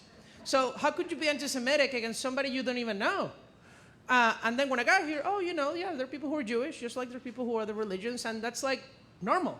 And then October 7th happens, everybody starts talking about this, and instead of creating this rallying for the victims of the terrorist attack, these people managed to fund so much opposition that even within the conservative movement, all the memes online are about Benjamin Netanyahu and Israel, and about the Jews and about how they control things. And some of them, by the way, they're effective because they're funny. And then they perpetuate themselves among young people who are not even political. And that is what we need to fight against. Honestly, we need to fight against it with better memes, with better jokes, with things that are more viral. That's an excellent point. And Jonathan, a lot of these kids, well, young people who perpetuate these memes, who live in that ecosystem, let's say that they're SJP, Students for Justice in Palestine. But looking historically, you have something like Holy Land. It launders money for terrorists. It gets shut down. Then a few years later, you have CARE. SJP gets shut down. They get rebranded as Columbia University Apartheid Divest. We seem to have this problem where we just keep dismantling one organization, but not well enough for it to not come back in the next iteration. Is there anything that we can do about that? What ideas do you have? Sure. It is a game of whack-a-mole, right? That is exactly what has happened. Is one group gets shut down, another one pops up. That one gets shut down, another one pops up. This has been, right? They just keep renaming themselves. So yes, it's a problem. One thing that I think we don't have are good guidelines and laws for when we grant 501c3 status to an organization, have we looked at the people that are running it? Are they people that used to run previous charities that were shut down? And wouldn't that be an indicator? Wouldn't that be a major problem, right? If they're taking foreign dollars, we should know about it, and we should be taking, look, I do think that one really important thing that is lost in all of this, and it's a common thread amongst all of us here today, when we look at the money that is coming in, I am concerned really about one country primarily that is funding a lot of this, and that's Qatar. Now, this is not a country that most people think about. It's like a tiny little zit on the back of Saudi Arabia.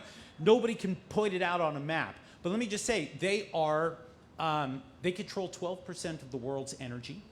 They are Hamas supporters, Taliban supporters, Muslim Brotherhood supporters, Al-Qaeda, ISIS. I like to say these guys are it's like the cantina scene in Star Wars. It's like every bad actor in the universe is somehow congregated in Qatar. Also the Venezuelan regime, by the way. And Venezuela, yeah. And what's amazing is we have a base right down the street from where all these bad actors are. It's our largest air base in the Middle East. It's our Combined Air Operations Center, the CAOC. And, it begins to raise this question of, why are we putting up with this? Why are we allowing a terror financier? Very clearly, that's exactly what they are. They're spending $30 million a month to keep Hamas propped up heading into the October 7th attacks. And we know now that they're spending money all across the university ecosystem. They're spending a huge amount of money in the media ecosystem. I got to tell you, we have to start to put these guys to a choice. My grandmother used to say, of blessed memory, with one tokus, you can't dance at two weddings. We're going to have to force, we really have to force the Qataris to figure out which wedding they want to dance at. Is it with us or is it with the jihadists? And I think this is a major problem. But let me just, I'm going to preview some work that'll be coming out from FDD, from my organization, very soon. And it'll be very relevant to this conversation. Number one is we took a look at the amount of money that the Qataris are spending across the United States, how much they've invested just in the last decade or so. The number that we have, this is a number that we have with receipts, $430 billion in investment across a range of different industries. And I got to tell you, that number is a lowball. I think, if you hear what Donald Trump says, if you hear what the Qataris themselves say, they're saying it's $1.2 trillion that they've invested in this country, and that enables them to get that kind of influence. Now, everybody has probably heard about the money that's been sloshing around in higher ed. We need to get a better handle on that. That is somewhere between $7 and $13 billion, because the Qataris really care this autocratic jihadist dictatorship, they really care about liberal arts education, right?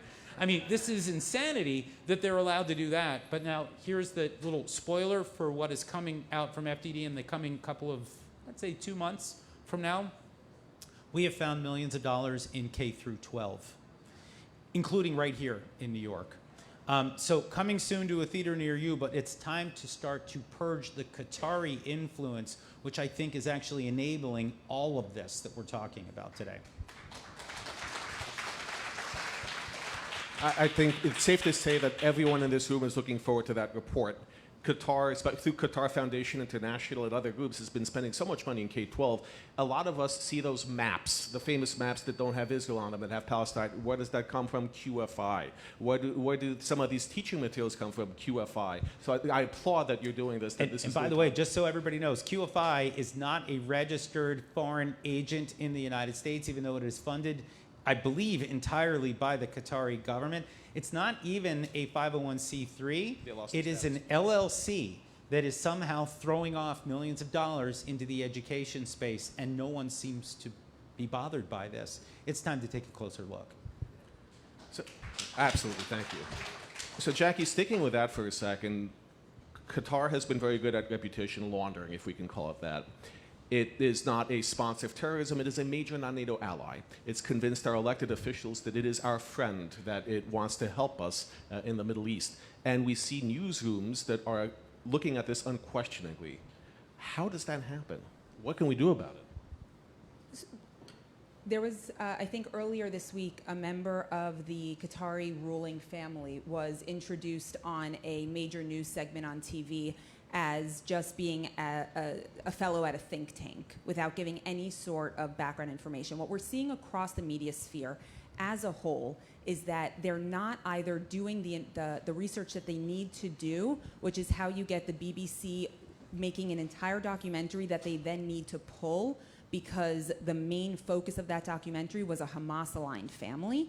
So they're either not doing the research because they don't want to ask the questions, or they are purposefully holding information back, right? You see all of these staged photos of a child holding an empty container looking for food in Gaza, going back to the famine doctrine, the famine narrative. And it is a perfectly clean bowl that they are looking in. They're standing by themselves. But if you zoom out, you see 20 photographers taking their picture. Did you know that according to Reuters' handbook, they are not allowed to publish staged pictures, and if a third party stages it, it is still as though considered per their own handbook as though Reuters had staged it and they're not allowed to publish it? Just this morning, we found a series inside Reuters Images that had 20 of these staged photos. It's happening on a regular basis. What they really don't like happening is sitting in the sunlight. They love to stay under the radar, to ignore when we come out with an expose saying this is inappropriate. They don't like the light that is being shined on them, and they've said it. There was the bureau chief from Reuters of the Middle East, based in Beirut, did a podcast about a year and a half ago where she said that she has to watch her back because of organizations like Honest Reporting that are shining a light on their bad practices. So under the theme of what we can be doing, we need to be holding the media accountable.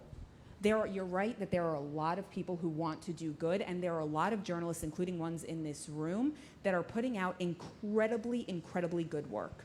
And there are other ones that are trying to put out good work and being sabotaged by their editors. But there are also far too many who are simply lazy and going straight into the anti-Israel narrative, whether it's because that's what they were taught or that's what gets the clicks, and they need to be held accountable. So when you see something coming from a trusted source showing that this is a bad actor, that this is something that has been debunked, that the media is trying to put out there as real, share it, get loud, write a letter to your local station that then reprinted that. Because I will tell you, a lot of times those local stations will be responsive to you as someone who is in their local market. So get loud and make sure that you're signing the petitions and that they are hearing from you, that you're aware that they are pushing lies. And that sounds like an excellent thing. And that sounds like an excellent motivator. That sounds like an excellent thing for activists within Jew hatred to do, is to put out these campaigns to alert the media of what is being done and how these reports are not accurate and how they are substantially affecting these businesses. So this is why we need people to sign up to these action items so they can help get the word out, sign these petitions, sign these to send email campaigns. But ultimately, what does accountability look like? Sticking with you for a second, what does accountability ultimately look like? Because we have this dream that the New York Times will suddenly have a come to Moses moment and realize that everything that they've been doing is wrong and change their editorial practices, but we never see that. So what could we see from news organizations? Back in December, Hamas published a manifesto. We recognized in that manifesto photos that were being used, that were being sold on places like Reuters Images and Getty Images.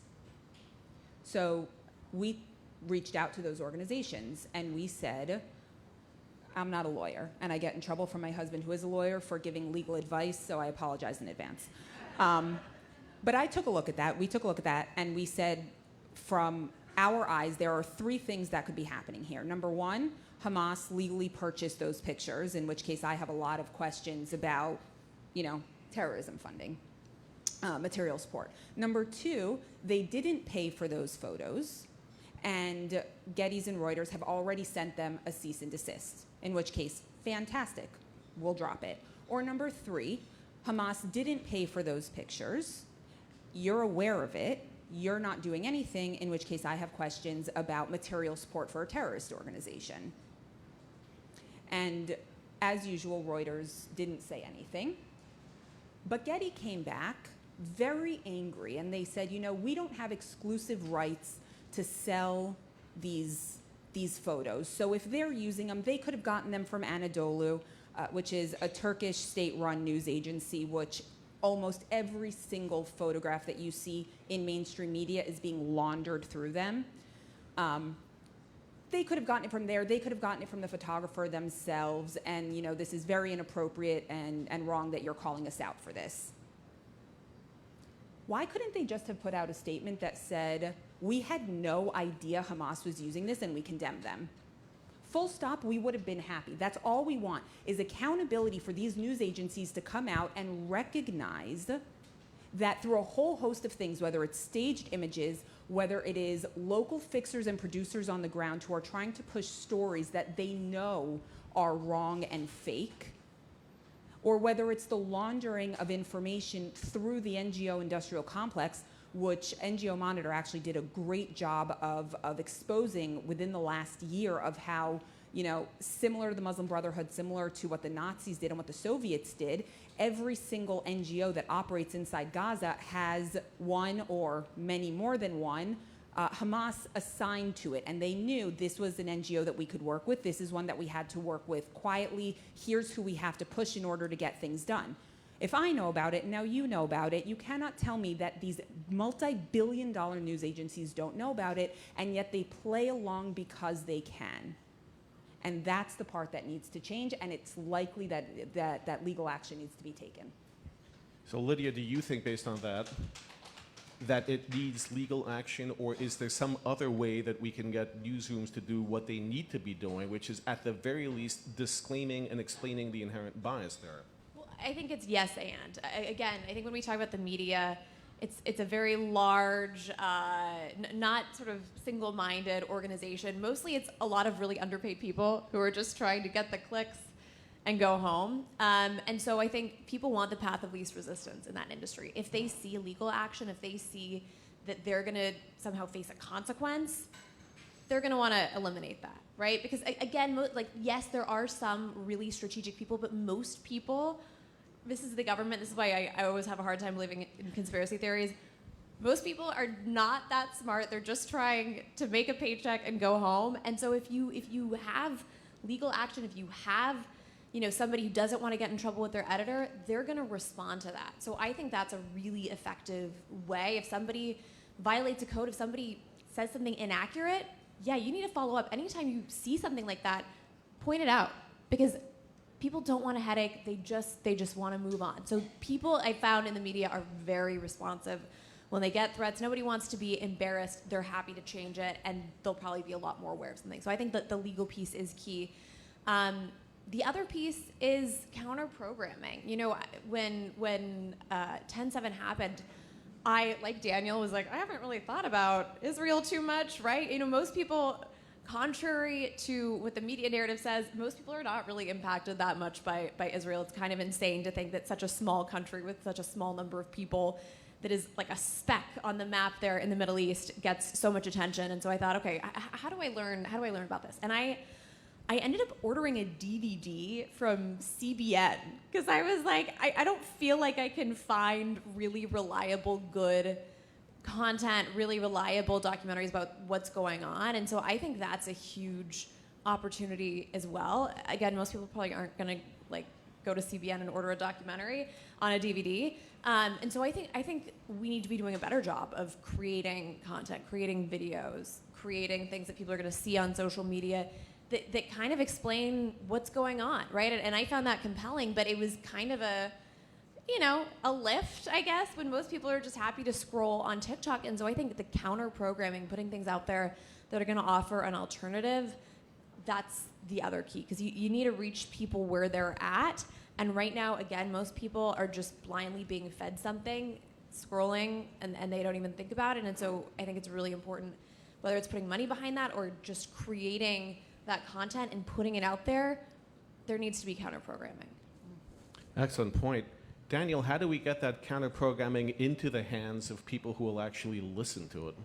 You know, I think it's a lot of it is actually, you know, people talk about social media and yes, and the media. I'm a big believer that it's all about the family. I'm a big believer that if Jews, through their own families, they pass those values to their children, we wouldn't be seeing the things that we're seeing today. You know, how many people who identify as Jewish in New York City voted for Sohram Mamdani? Is that the media, or is that a failure at home too? You know, I think that we need to take accountability for our own things. I see it in people who fled from socialist countries. There was this great story during the election about the child of like Polish people who had fled during communism, and then the daughter was like canvassing for the DSA. I'm like, how did the parents allow this to happen, right? And of course, you know, not everybody is going to succeed. It's not going to be like a 95% success rate. But if you just increase the success rate, if people talk about this inside their homes, if you educate children since they're young, because if you don't do it, the K-12 system is going to do it. The colleges are going to do it. TikTok is going to do it. Closing social media access for teens. All of those steps that parents can take, that you can take at home. And not just parents to children, inside your own family. I tell this to students when I speak on campuses all the time. The person you're most likely to persuade is somebody who knows you love them and that loves you. You see, it's very hard to persuade a stranger. Why? Because you don't know that they have your the best intentions at heart, right? That they have your best interests in mind. But you know that your brother or your sister has your best interests in their mind, right? You know that they love you, even if you fight with them. You know that your son, your daughter, you know that your parents, you know that your best friend, you know that your friend group, you know that they love you. And so that's the kind of place where you can have an influence. I think young people have a big role to play here, young people who are like-minded like us. And that's where I would say the action item for everybody here starts. And Jonathan, rounding things out, maybe cynically I say that when you look at our elected officials, they've had a lot of meetings with lobbyists in the government of Qatar at every level. So what can activists, what can people do to raise awareness and to get change? Who do they even go to? Do they go to their Congress members? Do they go to a federal agency? What is the best place that people should focus their energy on right now in this sphere, bearing in mind your report that's coming out, to get action? Sure. I mean, look, it is not an easy thing to go up against one of the wealthiest countries with zero overhead and unbelievable amounts of cash that they're throwing around. These reports that will be coming out, they will be evidence-based. And so we can actually begin to purge. There need to be consequences for when the Qataris are caught red-handed with their hands in our K through 12 system. Look, one of the things that drives me crazy is the Qataris sponsor the congressional baseball game in Washington every year.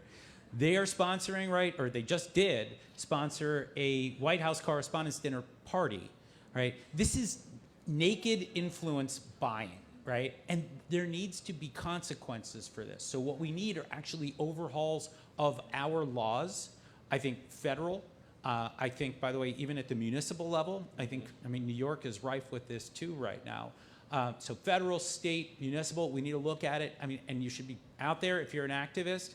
Make sure everybody knows the Qataris, maybe they're friends, maybe they're investing here in the United States, and that's one way of looking at it. But they've got blood on their hands. That entire country has blood on their hands for Hamas, Taliban, Muslim Brotherhood. The list goes on.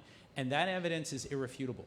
We have all of the receipts of all of the things that they have done over these years. You need to bring that to your member of Congress. You need to bring that to your council person. You need to bring that to the White House and to the State Department. They don't hear it enough. What they keep hearing is, oh, these guys, they're investing billions of dollars. They're propping up our economy. Sorry, not worth it. There need to be consequences for what the Qataris have done. I actually think we should be working right now to repeal their major non-NATO ally status, and we should be working to impose sanctions on this country because they are, in fact, state sponsors of terrorism. It's time to flip the switch, and I know there's a lot of enemies out there, right? You're fighting the battles on campus, and we're thinking about Iran, and we're still thinking about Hamas, and there's Hezbollah. Well, this is one government that cannot be allowed to continue to function business as usual in this country. They are the key patrons of Hamas, and they have yet to be held accountable for what happened on October 7th and every day since.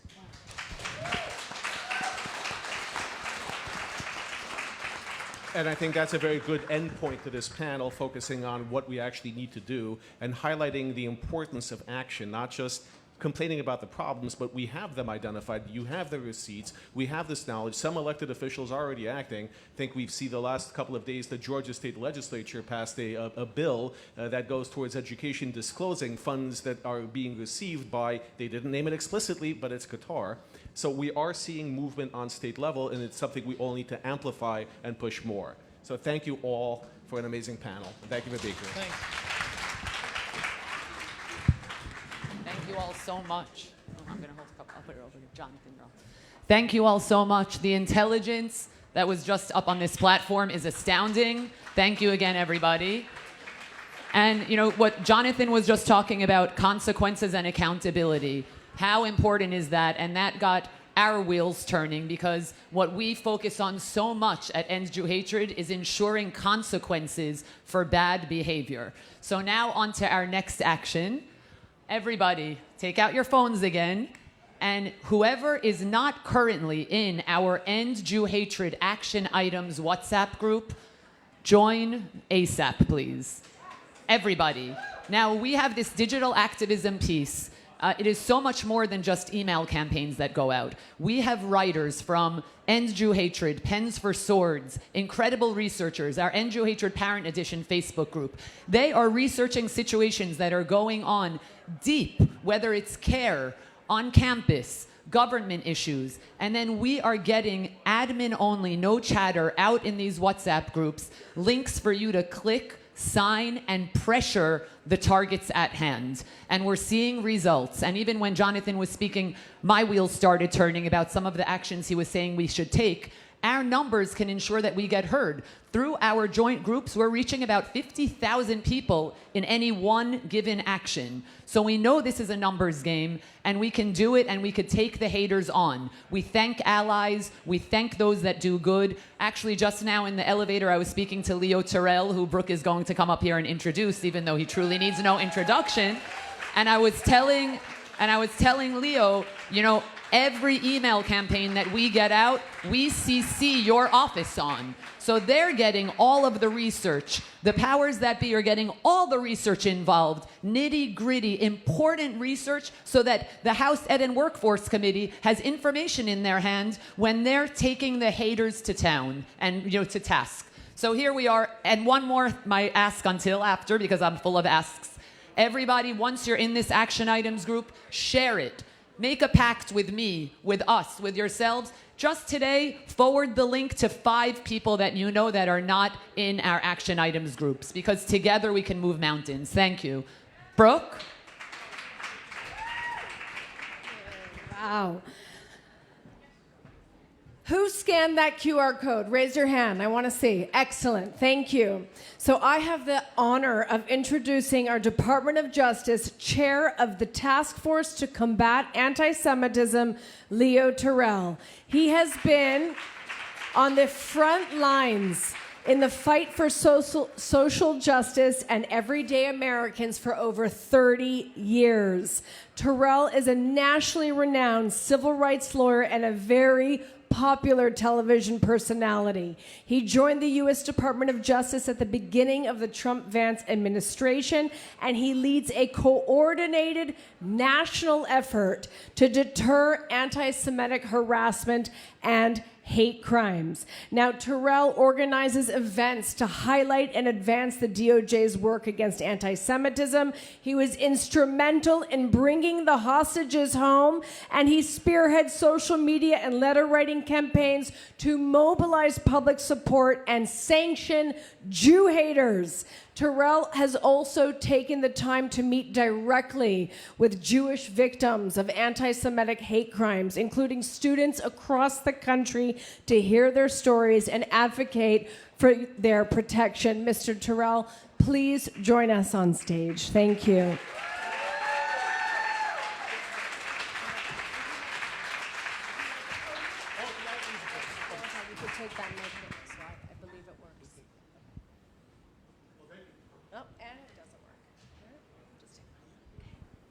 Thank you, partner. Let me introduce myself. My name is Don Lemon. I work for CNN.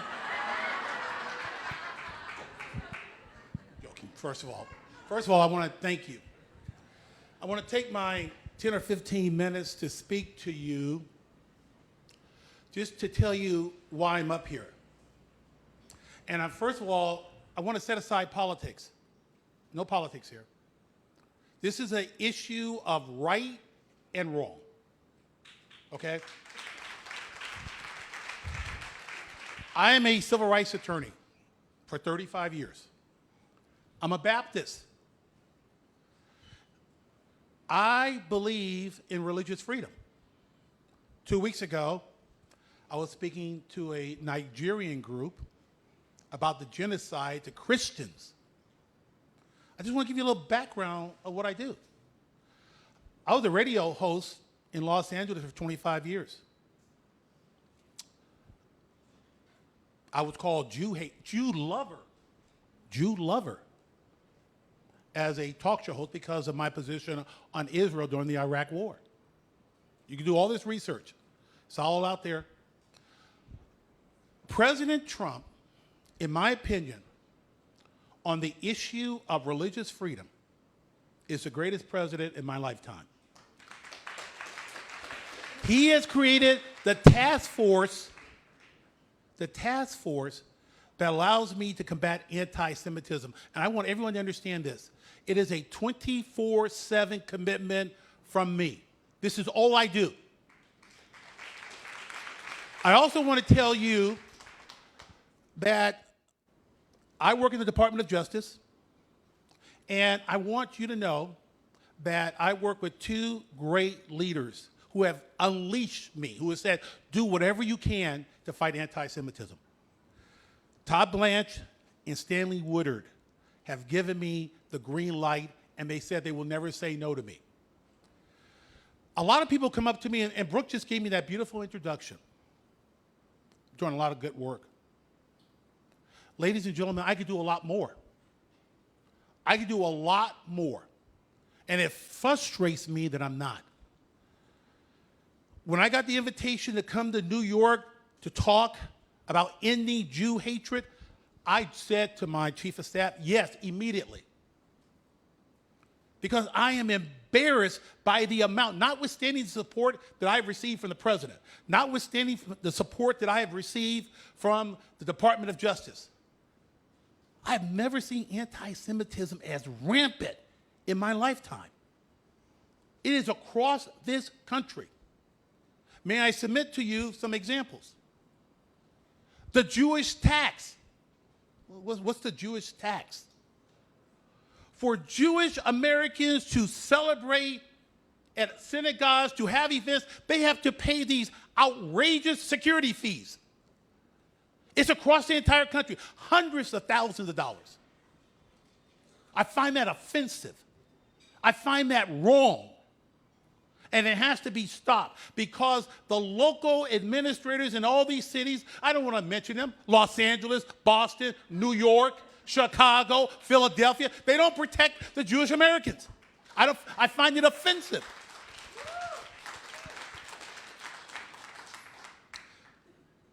I've been a civil rights attorney for 35 years, but I've been a school teacher for almost 40 years.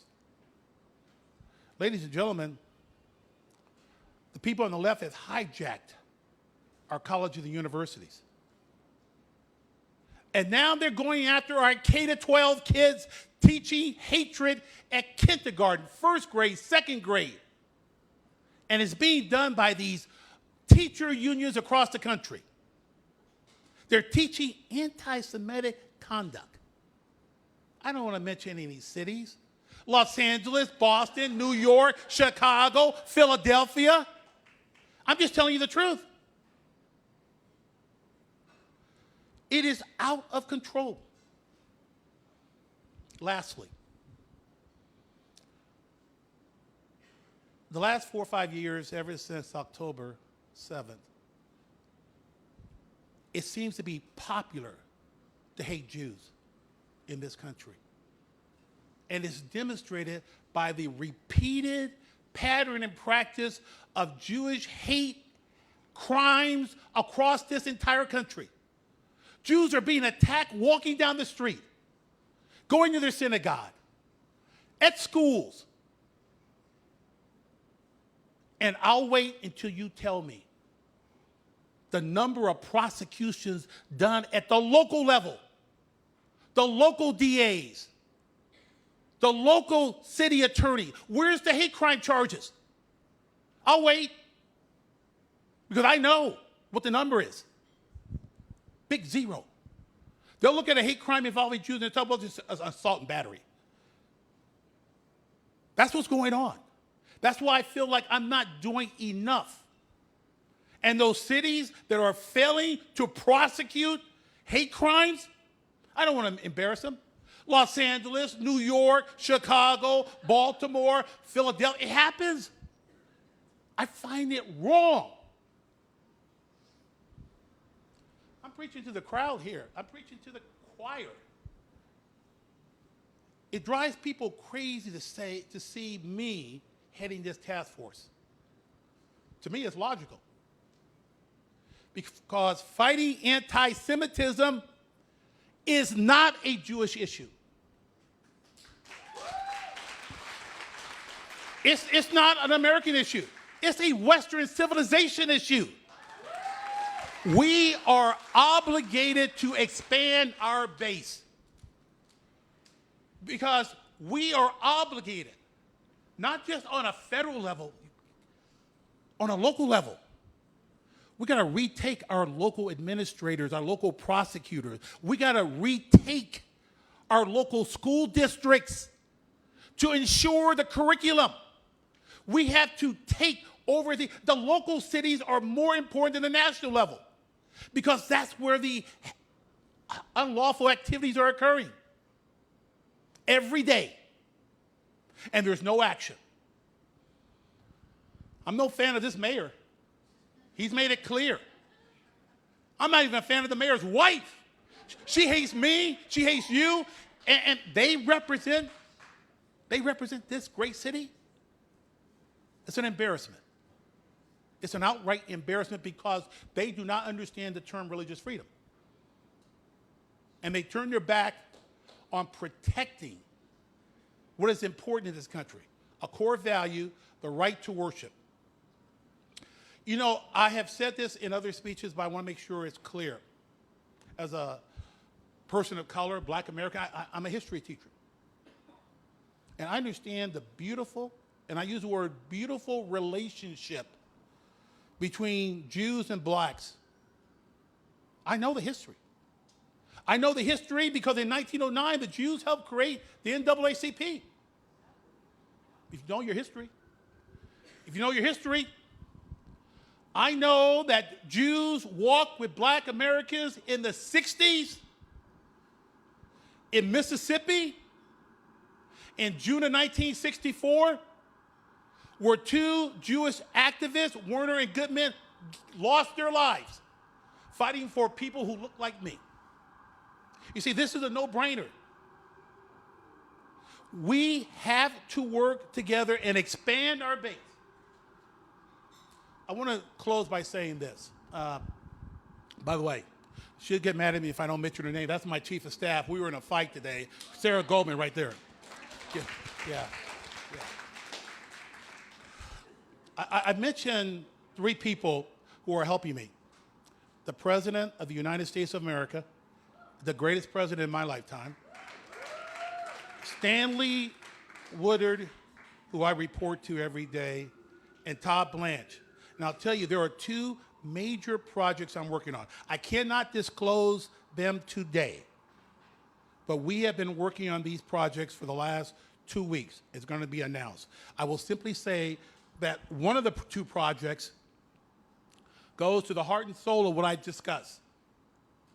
Going to cities throughout this country and looking at the problems of their failure to address anti-Semitism. We're working on that. You're going to hear about it. You have my word on that.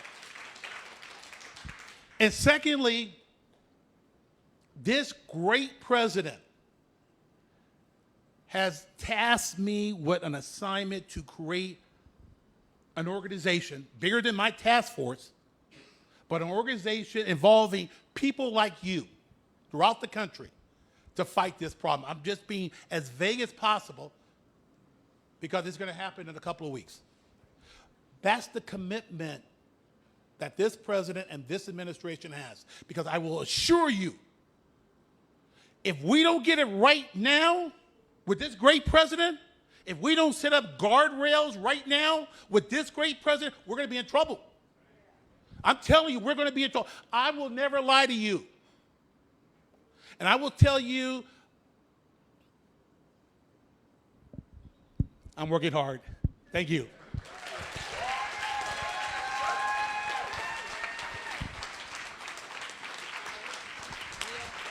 Incredible. Thank you for being you. You're incredible.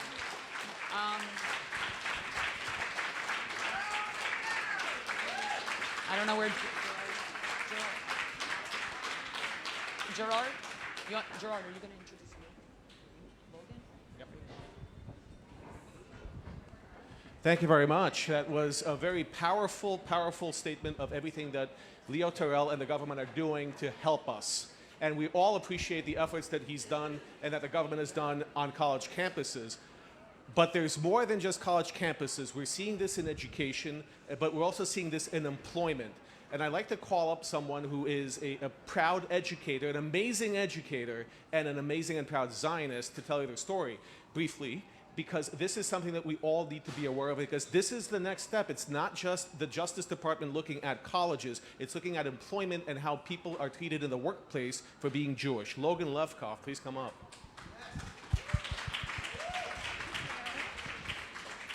Going after Leo Terrell, that is not easy. Brooke, Gerard, Michelle, Chloe, thank you so much. Hi, everyone. My name is Logan Levkoff. Last month, after more than 21 years working as a sexuality educator at the Gaynor School, I was fired. You may hear that I was fired for a retweet. Well, I mean, that's not quite right. Because by the time I had retweeted anything, a campaign to remove me had already begun. The retweet wasn't the cause, it was the excuse, because this story did not begin with a tweet. It began with a label, Zionist. In December, a parent began reaching out to other families in the school to warn them about me, not about my teaching, not about my classroom, not about what I was teaching kids about sex, about who I was, the sex ed teacher is a Zionist. Now, I've been teaching for over 2, almost 3 decades. I've worked in public schools, private schools, religious schools, secular schools. I have taught hundreds, if not thousands, of students. And I can tell you this with complete confidence, there has never been a moment in my classroom when I taught puberty and then pivoted to Middle East politics. There is no lesson plan where birth control leads to debates about Jabotinsky or Herzl. Shocking, right? And yet, my identity became the issue. I was told by administration that I was basically in the crosshairs of a growing group of parents. I was asked to reassure families that I would not bring my values into the classroom. My values? Let's be clear about what that meant. These weren't my values about sex, which would have made sense. It meant my Jewish identity and my belief that Jews have the right to self-determination.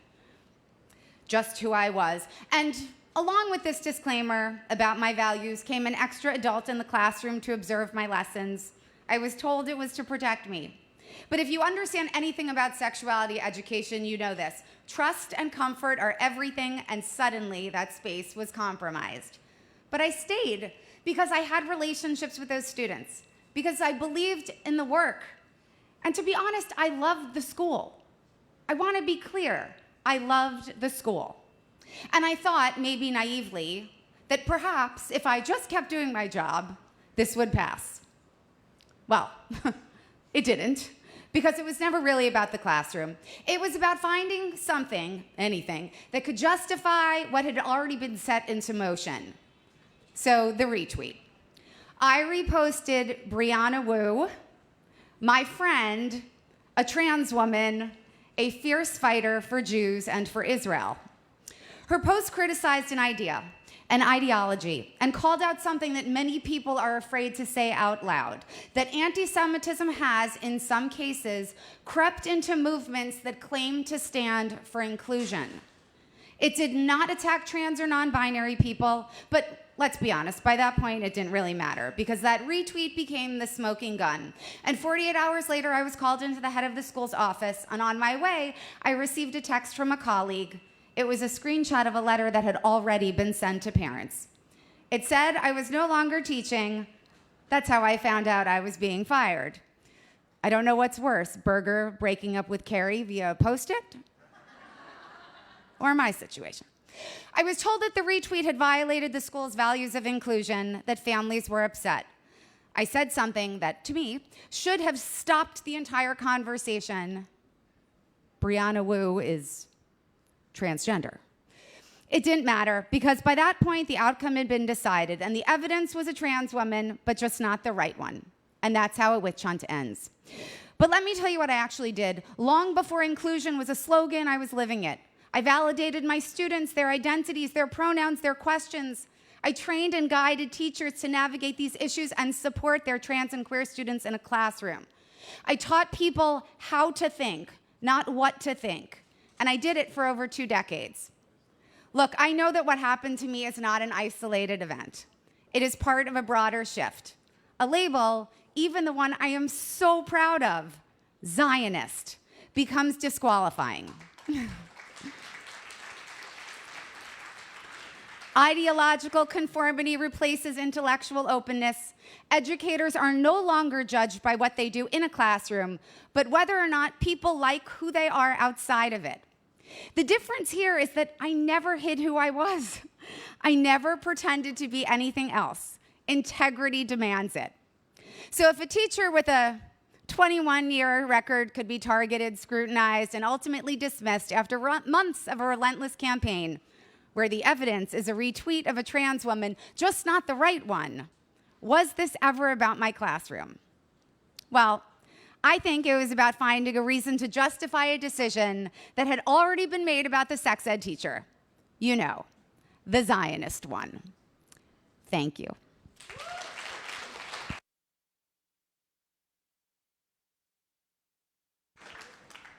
Thank you, Logan. Logan's story is yet another example of why mobilization and action is necessary, and we're going to get back to her story at the end of this program. So now for our next panel, Activism is the antidote to despair, which Chloe Jo Davis from our team actually coined that phrase last year, and I've been using it ever since because it's a wonderful one. I invite 5 fierce social media and on-the-ground warriors, everyone playing their own part in this incredible story and fight that we're fighting. So, Ari Ackerman, please come up here. Come up, Ari. You know, I'm going to go one by one and introduce each of them. So we have Ari Ackerman here. Ari Ackerman is a successful serial entrepreneur, strategic investor, powerful social media activist and philanthropist. From founding, being the CEO, to selling the popular online camp platform Bunk1.com, to becoming an owner and board member of the Miami Marlins, and so much in between. Ari somehow finds the time to be everywhere, and I can attest to that because he's at nearly every one of our End Jew Hatred rallies. So are you, man. Thank you. Everywhere. Ari, thank you for being here. Next up, we have Aliza Licht. Aliza, please join us up here. Aliza and her red lipstick is probably one of my favorite things ever. When End Jew Hatred has an action that we want to get out on socials, if we want a link shared, we text Aliza, she gets that red lipstick on, and she gets to action.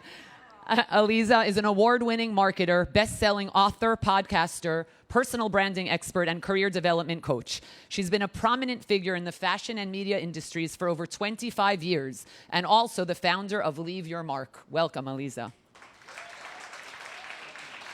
Next, Lindsay Pinchuk. Lindsay is incredible. I'm blown away by Found Her. So here we are. Lindsay is an award-winning acquired founder and marketing consultant turned accidental activist following the events of 10/7. When she's not fighting for the Jewish community, she's also the founder and host of Dear Found Her, a community and top 0.5% podcast for female entrepreneurs. Incredible. Welcome. Lizzie Savetsky. Lizzie, come on up here. Lizzie, I call her my pint-sized warrior. She is also at our side at nearly every single End Jew Hatred rally with her megaphone, wreaking the best type of havoc to get heard.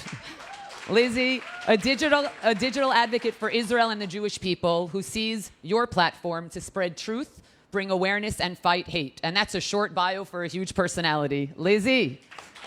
And last but certainly not least, Tanya Zuckerbrot, come up here. Tanya, I remember Tanya from 10/8. We did a rally across from the UN on October 8th, 2023. Tanya was there in her End Jew Hatred shirt, ready to fight this fight. Thank you, Tanya. But now to her bio. Tanya, MSRD, CEO and founder of F Factor, a best-selling author and media personality. Since October 7th, you've been an outspoken activist, using your platform to fight Jew hatred and raise millions in support for Israel-related causes. Welcome, Tanya. You want to have a seat? No difference.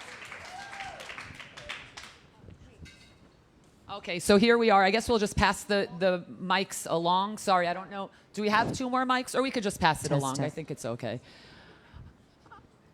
So to frame things out, you know, we always say the loud minority is the loud minority. While we know we're the majority, we need to be loud and heard, and these 5 people here are a perfect example ensuring that happens. So now this morning we've heard about a pipeline, a parking lot, a prosecution, and a pardon. We heard Leo Terrell tell us the government is in this fight. We just heard, thank you so much, Larkin, thanks a lot. We just heard Logan's story and found out that this fight goes well beyond federal funding. So now I want to talk about all of you. Not what you feel, not what you believe, but what you do to ensure that when everybody leaves this room, they take action. Because activism is not a mood, it's a practice. And the people on this stage have built platforms, brands, businesses, and communities.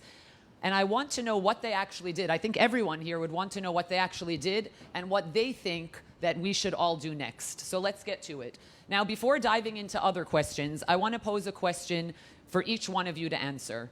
I'd love the audience here to know from each of you what your aha moment was, because I think that it differed for all of you. What spurred your activism? So let's just go right down the line. Lizzie? Thank you so much. Wow, this is such an amazing way to spend End Jew Hatred Day. with a bunch of warriors and good-looking ones. My aha moment, I think activism was running through my veins for years and years since I was a teenager. I never thought that this would be a fight I would need to fight. I think like many of us, very comfortable growing up in what I call the golden age of Jews in outside of Israel. It was a very easy time and, easy to assimilate, easy to thrive. And I built this platform on social media around fashion. My handle when I started my Instagram account was accessories expert.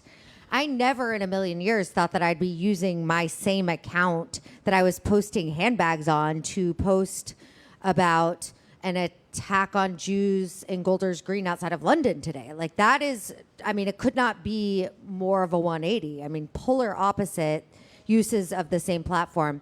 But what happened was in the spring of 2021, Hamas had attacked Israel with a barrage of rockets, and it was the first time that I remembered seeing on social media, on Instagram, so many of my peers in the influencer space, celebrities, all these people with these loud voices speaking out against Israel before Israel had even had a chance to respond to this horrendous attack that had killed so many innocent civilians. And I said, well, I have to do something. And I had this platform. I had a decent sized following, and I shifted gears, and there was really no turning back after that. I felt an obligation as a Jewish person with a passion, with enough knowledge, not so much that I felt like an expert by any means. I actually had imposter syndrome and still suffer from that, to be a voice in this space, but I just felt like I didn't see anyone else really doing it, and I had to do it, and there was no turning back, and that's it. Well, you've definitely done it. Thank you, Lizzie. Ari, you're up. First of all, hello and Jew hatred. What a pleasure to be here on this great afternoon. How lucky am I, the only guy, to be sitting here with these amazing women who, yes, you can put your arm on me the whole time if you'd like. Good-looking, amazing warriors. So thank you, Michelle, for inviting me to this. So I was always a very proud Jew. Would give speeches, but I was more like an entrepreneur type of speaker. Would go to business conferences and do those type of speeches. And about 2-3 years ago, I really credit you, whether you know this or not. You called me and you're like, oh, we do this thing, End Jew Hatred. What a great name, by the way. Not a great thing, but it really tells you what they're doing. I'm going to interject for 1 second about the name.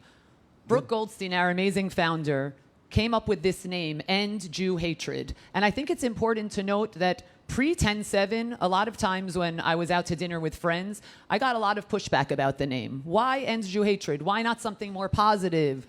Jewish lives matter, we love Jews, etc., etc. And I tried explaining we need to be loud and call it out for what it is. And post 10/7, all of those people have come around and realized that in that name is strength and empowerment. Sorry, I had to interrupt. So, Brooke, thank you. Yeah. And I think everyone realizes that it plays a big part. See, I gave you a great assist there. That was a good one. Awesome. Thanks. All right, so we love the name. And so for me personally, I was speaking more at business conferences, but you invited me to speak in front of the chancellor's office after a horrible graduation speech. Yes, CUNY, and and it's sort of like I was doing a little bit of it. I'm known through my friend network and all this stuff as one of the loud, proud Jews, but I wasn't necessarily giving speeches like that about anti-Semitism, fighting Jewish hatred, and I gave it there, and it was just like a very powerful moment for me. And this was actually even before October 7th. And then October 7th happened. I remember being in my house and turning to my wife after watching the reports coming in. And I had a lot of friends in Israel on WhatsApp. They were telling me it's worse than what was being reported. And I remember turning to my wife and saying, this is really bad. There's something really going on here that's even greater than they're reporting. And about a month or two later, I was having dinner with a friend, and he goes, listen, you're giving speeches, you're doing these things. You should do it on Instagram. You should do it on a reel. And I literally said, what's a reel? I had no idea. It wasn't my thing to post on Instagram.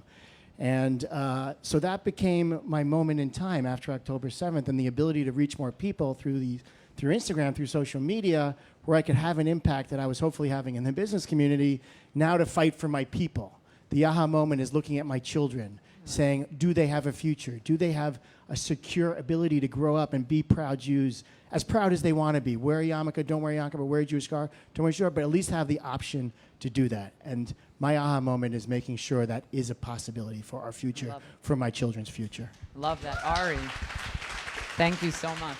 Aliza. Well, is it on? Yeah? I want to thank Kanye West for really motivating me to speak out. My background is from the fashion industry, so his first outburst motivated me to make a video on Instagram, but actually it was Jew hatred that started this for real, because somebody, I don't even know who, maybe Chloe, I don't know who was in the DMs, but somebody DM'd me after my video on Kanye, so I was discovered because of that, and said, we loved your video on Kanye, would you make another video speaking up about why it's important to fight anti-Semitism? And I'll tell you, I'm very embarrassed by my answer. My real thought was, well, it's not really on brand for me. And it's true, because I had just written a book called On Brand. I am a marketer. I have a very clear understanding of my content pillars and my guardrails and how I show up online. And I was like, oh, thank you so much. I'm really busy right now, but I think when there's something more relevant to tie it to, that was my genuine, real answer. And it felt awful. Like, I was like, I said to myself, I'm like, you're actually pathetic, like that you won't do this. And then on the morning of October 7th, I was in Las Vegas with my mom and my sister, and I get another DM from Jew hatred. And they say, Aliza, we're not sure if you saw what happened in Israel, but would you make a video? And I was literally playing blackjack. No, I had not seen. And I quickly ran to the room with my mom and my sister, turned on the news, obviously was horrified, kicked them out of the room, and made my first video that morning. And what happened after that is what I think a lot of us feel up here, and why you all are so important. It became very clear that the people who are able to make the content are being the voice for others. So when you share that content, that is your job, essentially. We understand that not everyone can stand up, but when you share it, especially with people outside of our echo chamber, that is incredibly meaningful. So really, Jew hatred, Brooke, Michelle, you get the credit for me doing it. Thanks so much, Aliza. Lindsay. So first of all, I want to thank everyone for spending your morning with all of us, and I want to thank Jew hatred for having me here. So all of you, Brooke, Michelle, Chloe, Gerard, everyone. I had two aha moments. So the first aha moment was on the March of the Living in 1997. And it was really, that was my first moment of making a promise. And that promise was never again. It was very simple.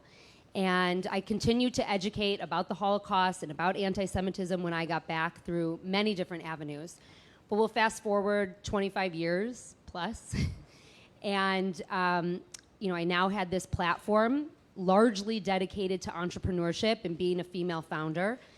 And on the morning of October 7th, like all of you, I woke up and was horrified. And it was really hard. I had to go to the softball field. And for any of you sports parents, you're with these people all the time. And none of them were Jewish. None of the parents on my kids' team were Jewish. And a lot of people also often don't believe me when I say this. I live on the North Shore of Chicago, and I live in a very non-Jewish neighborhood.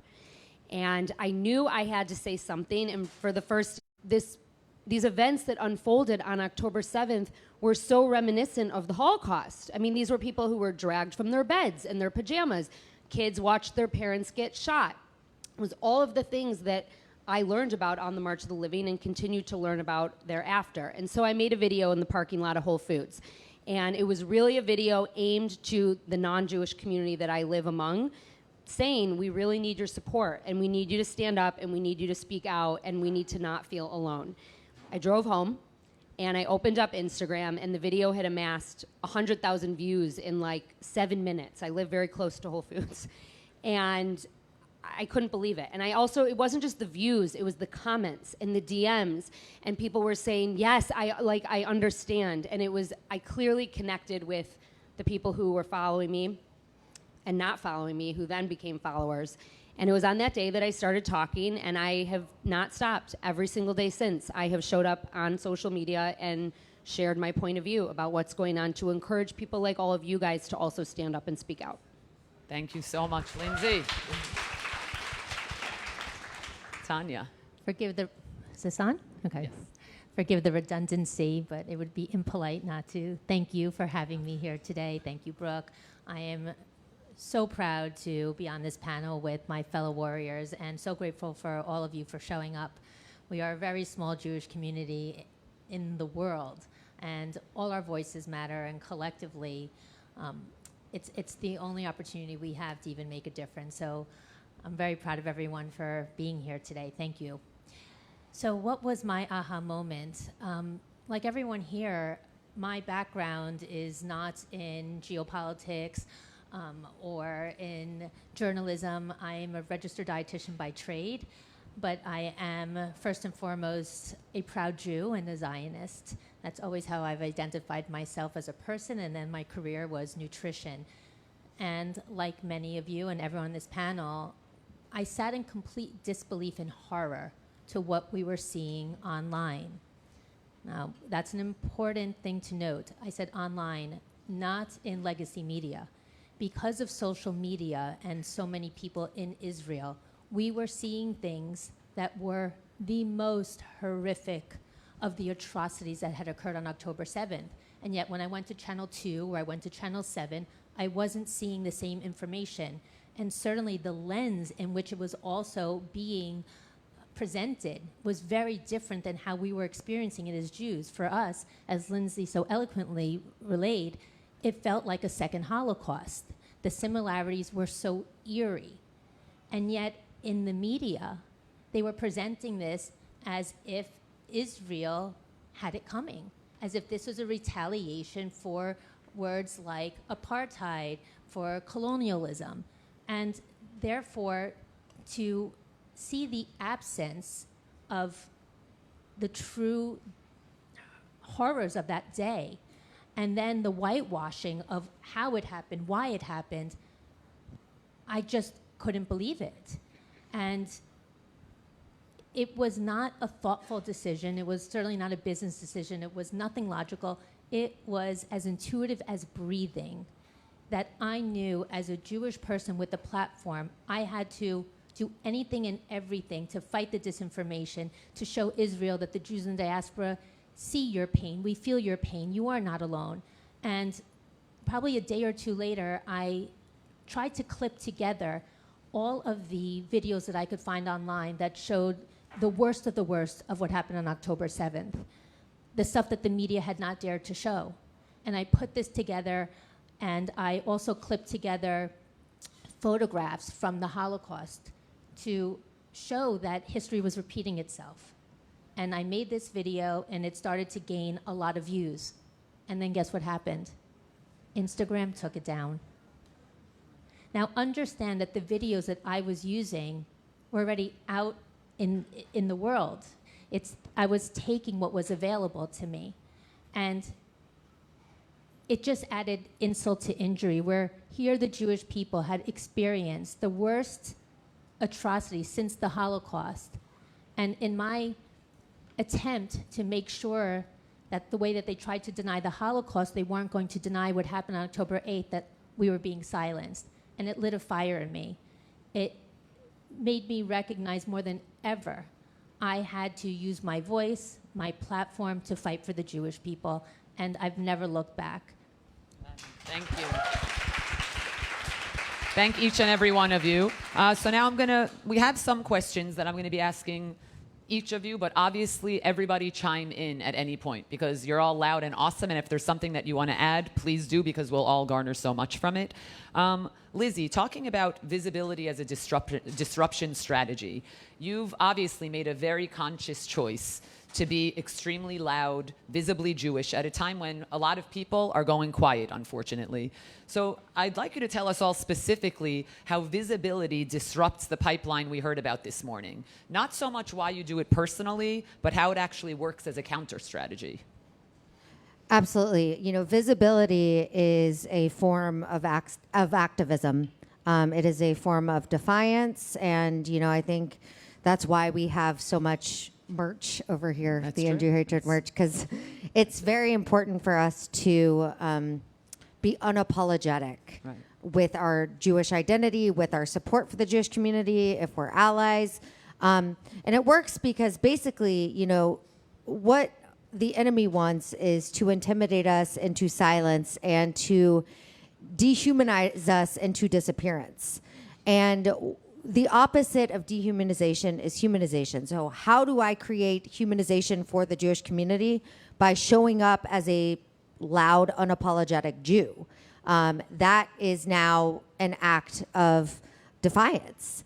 And, it's interesting because while I have seen a lot of people react to the intimidation tactics by putting away their star or taking off their yarmulke when they walk out of the synagogue, I have seen a lot more people put on a Jewish star. My mom, for example, is 70 years old.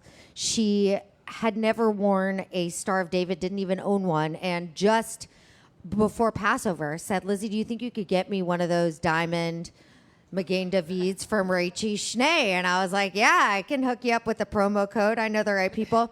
But my mom, she said to me, I'm walking around Fort Worth, Texas, and I want people to know I'm Jewish in the Bible Belt. She said, it's never felt more important to me. My mom is not an activist. She's just a Jewish person who feels like it is more important than ever to show her identity. And I think especially when we're talking about people without a social media platform, people without the megaphone who are not necessarily coming to the rally, this is an amazing and important way for every Jewish person to stand up and be counted and be unapologetic in a world that wants us to disappear. Absolutely. Thank you so much. And, I'll add on to that, actually, with this End Jew Hatred shirt, which I wear a lot. It's sort of my uniform, both at home and out. Just now, this is just a perfect example, just walking 3 blocks to get here, 4 people stopped me and pointed to my shirt saying either Am Yisrael Chai, love the shirt, how can I get one? And right there, it just shows that sometimes a lot of people might think that it's uncomfortable to go out wearing this, but it shouldn't be. And we need to really flip that narrative to make sure that it's not. And I promise all of you, if you haven't worn this, you haven't gone out, do it, because nothing bad will happen, hopefully, but much more good will happen. Okay, and Brooke on me. So just, jacket. And this jacket is also a very loud way to show that we all want to end Jew hatred. So thank you to Liz Stern and her company. What's the name of the company, Chloe? Remind me. Liz and Kat for this jacket. But point being, in theory, I had a target on my back and my front, but nothing bad is happening. So I had to just take that aside. Thank you so much, Lizzie. Michelle, I'm going to add one thing Yes, about the of shirt, course. because I own the shirt as well, and hopefully everyone here purchases one. I travel with it. I take it with me. I don't know why. I just feel like maybe there's going to be a time and place I'm going to wear it. I was in Paris, and Michelle has seen this photo, and I took my daughter to Paris on a mother-daughter trip, and we had a tour guide. And I was wearing my Magen David necklace, and the tour guide, it was just the 2 of us, it was a private tour, said to me, I would tuck that in. This isn't 2025. And he said, for your safety. He was a lovely man. He was not anti-Semitic. He was worried about my physical safety in Paris by showing my Jewish identity. So, we were meeting him out front. I said, wait a minute, will you just wait a few minutes? I went inside.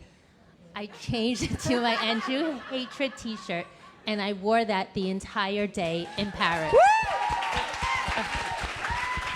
I love it. Yeah. Love it. Yeah. And I love that picture of you for millions to see wearing that outside of the Louvre, I think it was. So that was awesome. So, Aliza, you think in terms of brand and narrative, we all know very well, and you do an amazing job. The Jewish community definitely has a messaging problem. So this is a big question. What do you think it is? And as a strategist, how do you think we can fix it?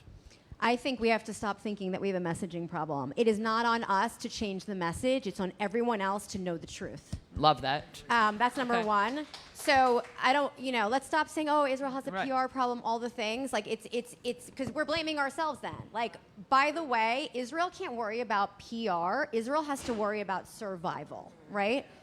But I think at the end of the day, what we can all do is make sure that we are messaging properly. And I know we're going to get to the tactics, but I want to just share one quick anecdote. Not everyone's a social media person. That's fine. I have a friend who happened to see this woman on Threads, which is the alt app of Instagram, every single day posting horrible, horrible things about the Jews, about Israel, about Zionists, all the things you can imagine. All he did was look her up on LinkedIn, screenshot like 10 of her posts, sent an email to the management of her company with a very simple question. Hi, you don't know me. I see you have this employee online. I am just curious, based on your mission for your company and what you stand for, does this employee align with your company? Because quite frankly, I see this and it's extremely offensive, and I would love to know what you think. The person was fired the next day. No drama, no backlash, just a simple question. So think about that. The next time you're scrolling, don't just go past it. Go a little deeper into the person's profile, go on LinkedIn, figure out where they work, and get them fired. And reach out to End Jew Hatred to put together a letter campaign so that if one person reaching out doesn't do it, 30,000 people reaching out hopefully will. Thank you so much, Eliza. So Lizzie, just still on this topic, what's one thing you think someone with a small platform, and of course anyone else chime in after as well, small platform, even a few hundred followers, not 100,000 or whatnot, what can they do today that will actually matter? Yeah, I think, we should stop really thinking in terms of followers and think in terms of what getting ourselves activated. I'm not so worried about who you're going to touch as much as I'm worried about you feeling the passion from the inside out and figuring out what you're motivated to do with it based on your own sphere of influence, but also based on whatever it lights your fire. And I think that's different for every person. And, I always say that it's much more impactful to have a one-on-one conversation with somebody where you're looking them in the eye and you're having a heart-to-heart and you're hearing them and you're seeing them than it is to go online and make a video for virality. And, it's not that the viral video isn't going to also have an impact, but it's not going to change someone's mind and heart the way that a one-on-one conversation will. So that's why I think every single person is hugely valuable to this fight. And that's why I really shifted my content after October 7th from trying to change people's mind to just trying to motivate my own people, my own mishpacha, to go out into their spheres of influence and have the tough conversations. So yeah, I would say think about what it is that you're upset about, that you're hiding, that you're not speaking up about because you're afraid. Conquer that fear, and figure out how your passion best manifests, and have the hard conversations with your parents, your peers, your friends, your neighbors. Those are the important things. Michelle, can I add something? Yes, of course. It's not the key that Lizzie said is don't be afraid.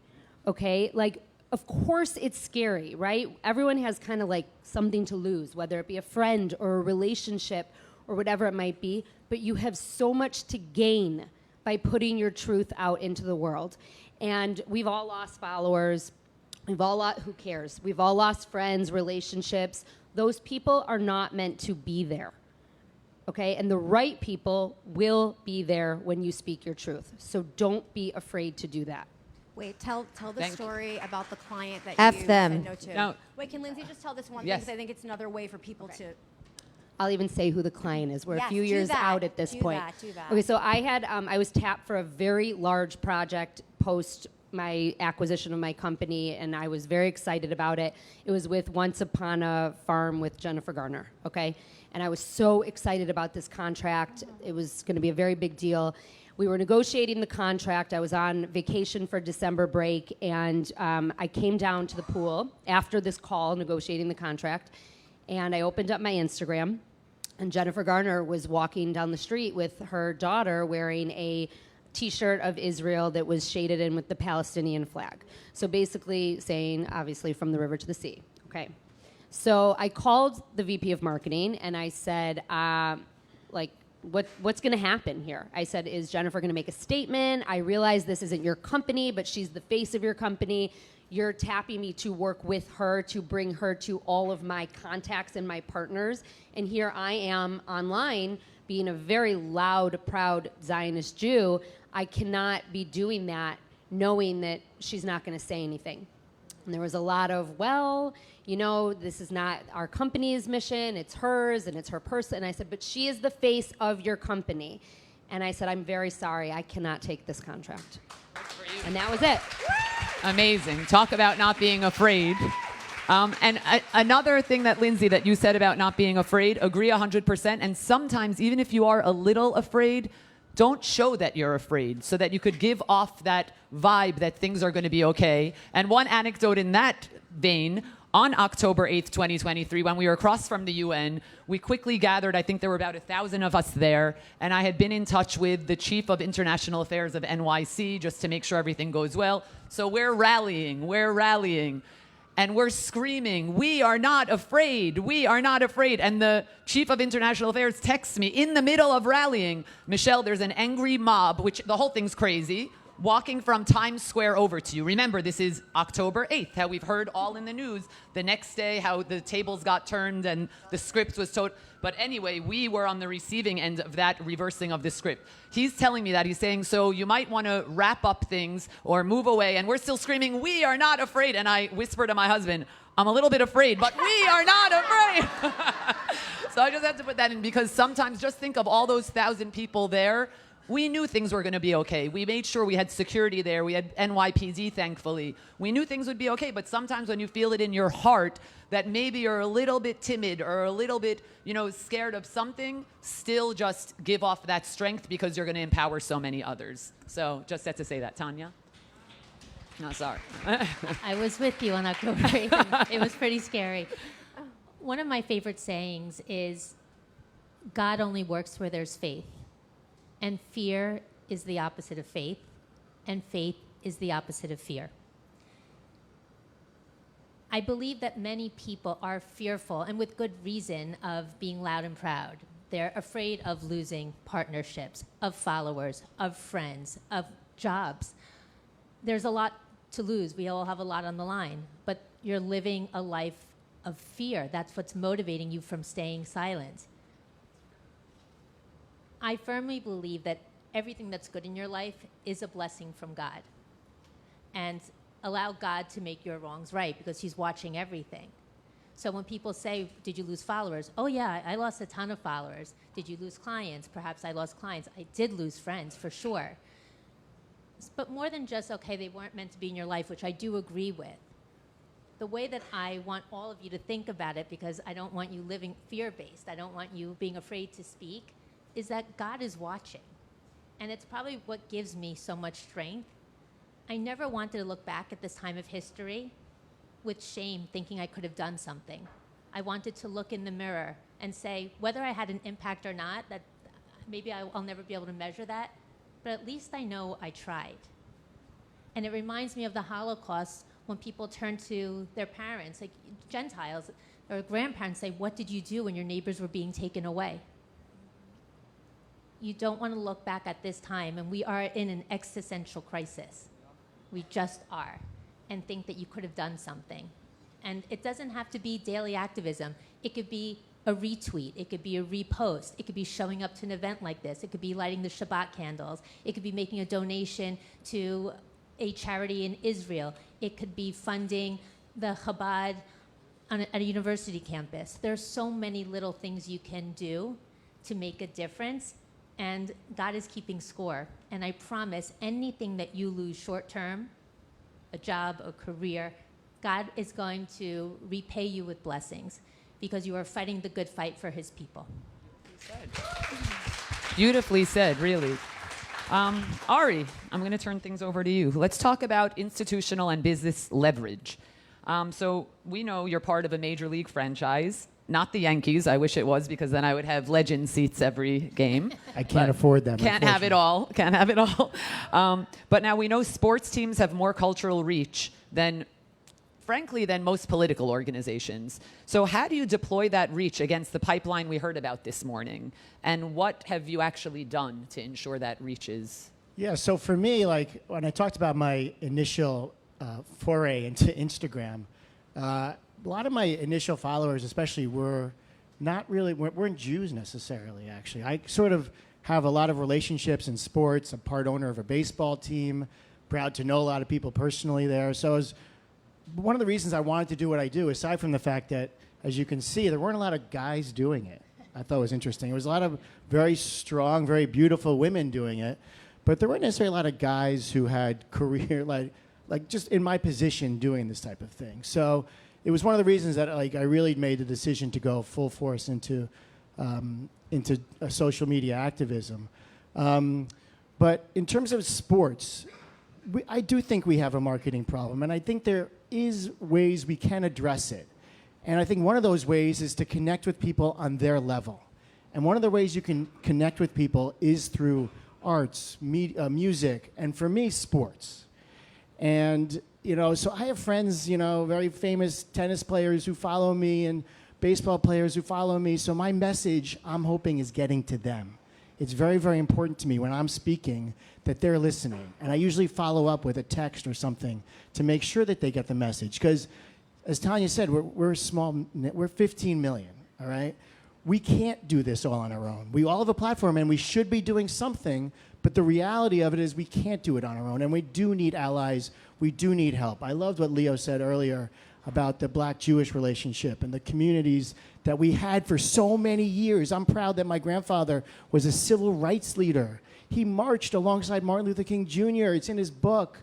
I come from that legacy of us being there for them, and where are they for us right now? So I'm trying to reach across the aisle to sports to do that. So you asked what we specifically did. So one thing I'm very, very proud of is, as an owner of the Miami Marlins, after October 7th, as I said, I turned to my wife, and I knew something was wrong that day immediately.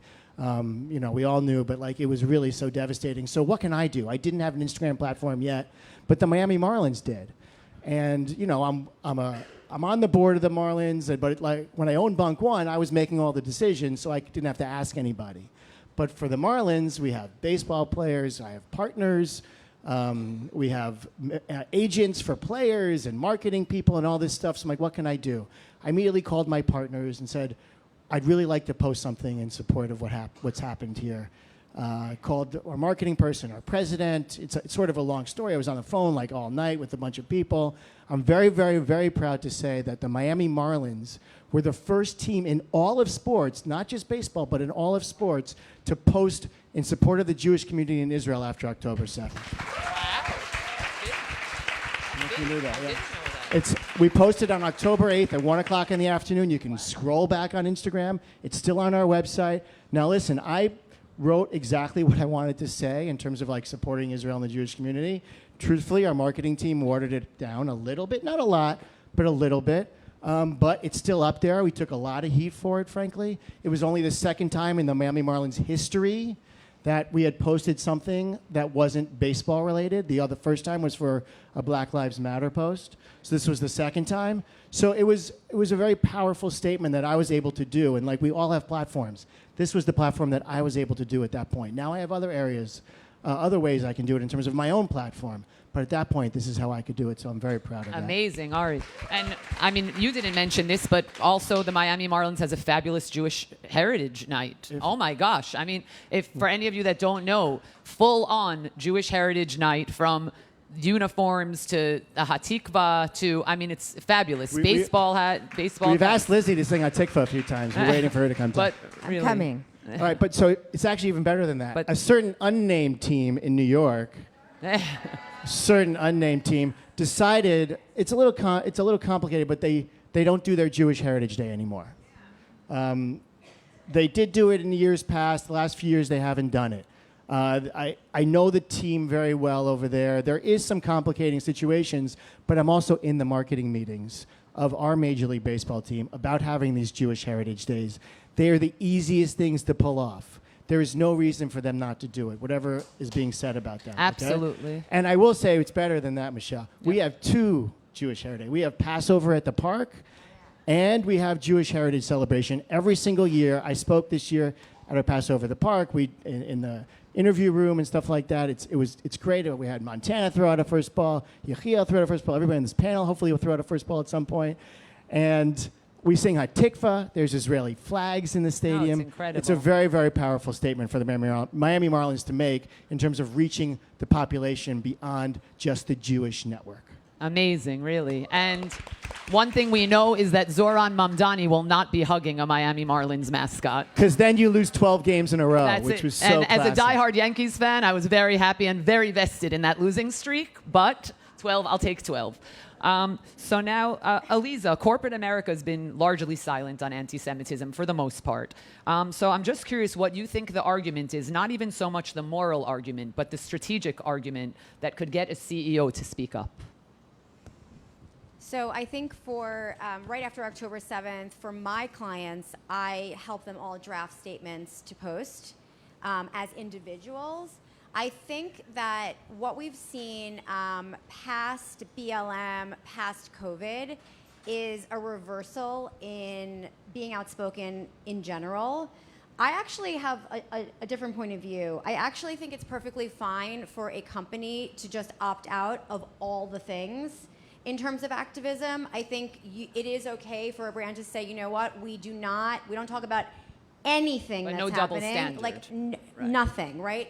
But if you are going to get involved, you're absolutely going to open up the floodgates in terms of the backlash. And quite frankly, I don't believe, honestly, that companies need a social media post is not going to do anything. I don't need a company to do that on social media. What we need companies to do is to make sure they're not inadvertently funding things that are anti-Semitic, that are platforming people who are anti-Semitic. I think there's other ways. Social media is not the answer for everything, right? So I think in general, we need to think right now in terms of the political pipelines and how we can get people locally involved to make sure that we're not getting more Mamdanis or radical thinkers who are putting in policies that will harm us and Israel. That's what I think we need to do. Thank you. I just wanted to tell a quick story. I'm very polarizing. I'm very outspoken. I say things that I take it, 100 extra miles. And what didn't happen overnight. I became more and more honest and unfiltered over the years, and unapologetic about it. And I've never regretted it. But there have been moments where it's been hard for me. And recently, I got a workout partnership. I don't really do mainstream partnerships with normal brands. I do partnerships with Jewish brands and Israel brands, and I love doing that and promoting them and drawing attention to them. But it was a mainstream workout partnership, and I had just had this viral video of me on the bus talking about Mamdani lying about the free buses, and it was going viral in a great way for me, but not a great way for everyone. Huda had reposted it, whatever, and I get a call from this workout clothing company that has their own influencer gym, and they're like, yeah, we can't really have you back at the gym. And I was like, God, I thought I was gonna get this one. I thought I was gonna have one cool regular partnership. And Elisa's like, Lizzie, but you can't blame them. She's like, you have to understand. And she's right. And I said, you know what? You're exactly right. I would rather them say nothing and stay neutral than, choose the wrong side. And I completely agree with her. And I've had to have my moment of reckoning that, I'm not going to be a mainstream influencer anymore. And that's fine. That's okay. That's not my lane. That's okay. We will keep you in our lane very, very gladly and proudly. Thank you. Ari, so quickly, what's one thing a business owner or employer in this room should do this week? Grow a pair. I'm just kidding. I didn't say that. I could say that with a panel of women, right? It's like, especially next to Lizzie. I already have a pair. Definitely. So for me, I got asked the question last week about what's your ROI, since we're talking about business, about why you do what you do. Because I risk being thrown off the board of the Marlins every day, frankly, and all the backlash that can come with everything that takes place. And I think you said it, Eliza, that it's not easy for these CEOs and managers to be outspoken. I'm sensitive to that. I have a lot of friends who are leading companies, Jewish, and they don't say anything. And I don't exclude them from my life, because I do have sensitivity to them running large corporations and doing what they can, whether that's giving money to organizations or just sending a memo to somebody or whatever it is. Everybody has a platform, and they have to choose how they use it. I hope they do choose to do something, but they have to choose to do something. But I see it as an ROI, not necessarily as a CEO or as a business leader, but I see it as an ROI, as an existential fight for the survival of our people, and as a legacy attached to, okay, you have a legacy in terms of your business career, but you have a legacy attached to who you are as your human being, as your name, as your family. And how can you not do something right now that you can tell the next generation that you did that you changed a heart and soul or a mind of somebody in your company by doing such and such? To me, it's inexcusable, to not at least do something, not to be as outspoken necessarily as everybody on this panel is, who I admire everything that everybody's doing, but to do something. So that ROI has to be in their head about, okay, there's an ROI for my children, that they can live as proud Jews, that they can stand up and not be afraid. In this country, if we're not safe in this country, I mean, we're all going to move to Israel, but we need other people to help us out, and we need this country to stay with the Jewish community and stay with Israel. So I guess I answered that question in sort of a roundabout way, but just having a pair and doing what it means to them to fight for the survival of their people based on the legacy they have as who they are in their family, as a human being. Thanks, Ari. It's exactly. Look, it's not one size fits all, and we always say that there are so many different types of activists and so many different types of activism. Now, Tanya, F Factor is built on the idea that what you put in determines your energy and capacity. So applying that to activism, what are people in this fight consuming that you think is depleting them, and what do you think they actually need? Wasn't that a nice little... Finally, a topic I'm an authority on. Okay, so when we think about our diet, it's the way that we eat, what we're consuming. And I feel that many of us are consuming a diet right now of outrage. We doom scroll on social media. We watch very upsetting, violent videos about anti-Semitic attacks. Sometimes we engage on social media with people who actually don't want an honest dialogue. And it's like eating junk food. You get that hit of like dopamine, like of excitement of like that was great and delicious, but then the crash when you eat junk food, you feel depleted, you feel empty. And that's sort of what's happening with how we're consuming information online. So my recommendation as a dietitian and as an activist would be to consume things that fill you up as an off-ramp of needing to stay connected. I understand why we're online, because we do feel an obligation to bear witness and to be informed. So of course, I'm not asking you to get offline, but I'm asking you for more balance, the way that as a dietitian, I'd recommend a more balanced diet, and balance it with things that fill you up. Celebrating Shabbat, being with your community, coming to events like this. And that is actually what's going to give you the energy, and it's going to give you a feeling of hopefulness. And when it comes to any lifestyle changes, I always say consistency is what matters most. And anything that's too extreme tends to peter out. So when it comes to an attempt to be an activist, a little goes a long way. As I said, like once a week, maybe just do a repost. But you'll find that your connection to this space, it is so important to think about your mental health as you would with your physical health, and to preserve it, because your family needs you, you need you. But yes, be careful what you're intaking, and of course, mindful indulgences, have Love always that. been a part of my recommendations. But you really want a well-balanced diet. Love it. Thank you so much, Tanya. So now, honest about what it is that you stand for and what you don't stand for. So I'm going to tell you what I tell all my clients. And the first place to start, one of my clients is here, but I'm not going to call on her, but is sharing your story. Share your story and start telling people what is important to you, why it's important to you. And I'm not just saying on social media, in conversations. Reach out your hand. Why is this cause important to you? And then what happens is the right people start to connect with you, and organically you can start building partnerships. And that would be the second step, is who is connecting with you, and how can they help amplify your message? How can they help amplify your actions? And how can you work together in a very effective way? Now, Michelle at the top of our conversation talked about a very easy grassroots campaign that she has going on right now. She wore her t-shirt. She wore her t-shirt and people started commenting to her, and she was able to say, do you have a t-shirt? That is so simple. I think a lot of us really overthink how easy this is. Share your story, know your truth, and who is reacting to you, and start working with those people. That's it.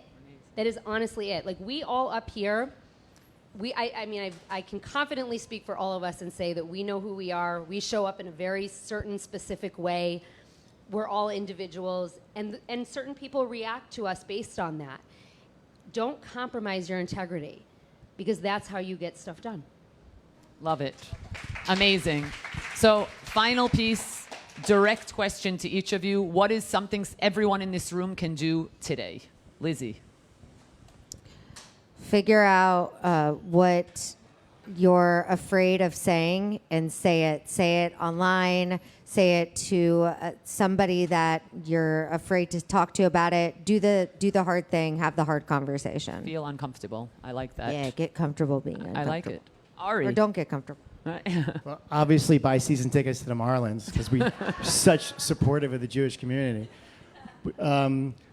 I think somebody said, like, even if you don't want to post yourself or do the activism in front of the camera, we need your support. We are getting killed online every day. We get threats every single day, every single one of us. So please follow us, like, share our content. Like, it's so helpful. We're so outnumbered and we get so much hate. Thank you, Ari. Aliza. So much hate. I just want to piggyback on what Lizzie was saying in terms of hard conversations. Here's a hard truth. No one's coming to save us, you guys. This is it. And to echo Tanya, you know, I love the sentiment of you don't want to look back and think like I should have done something.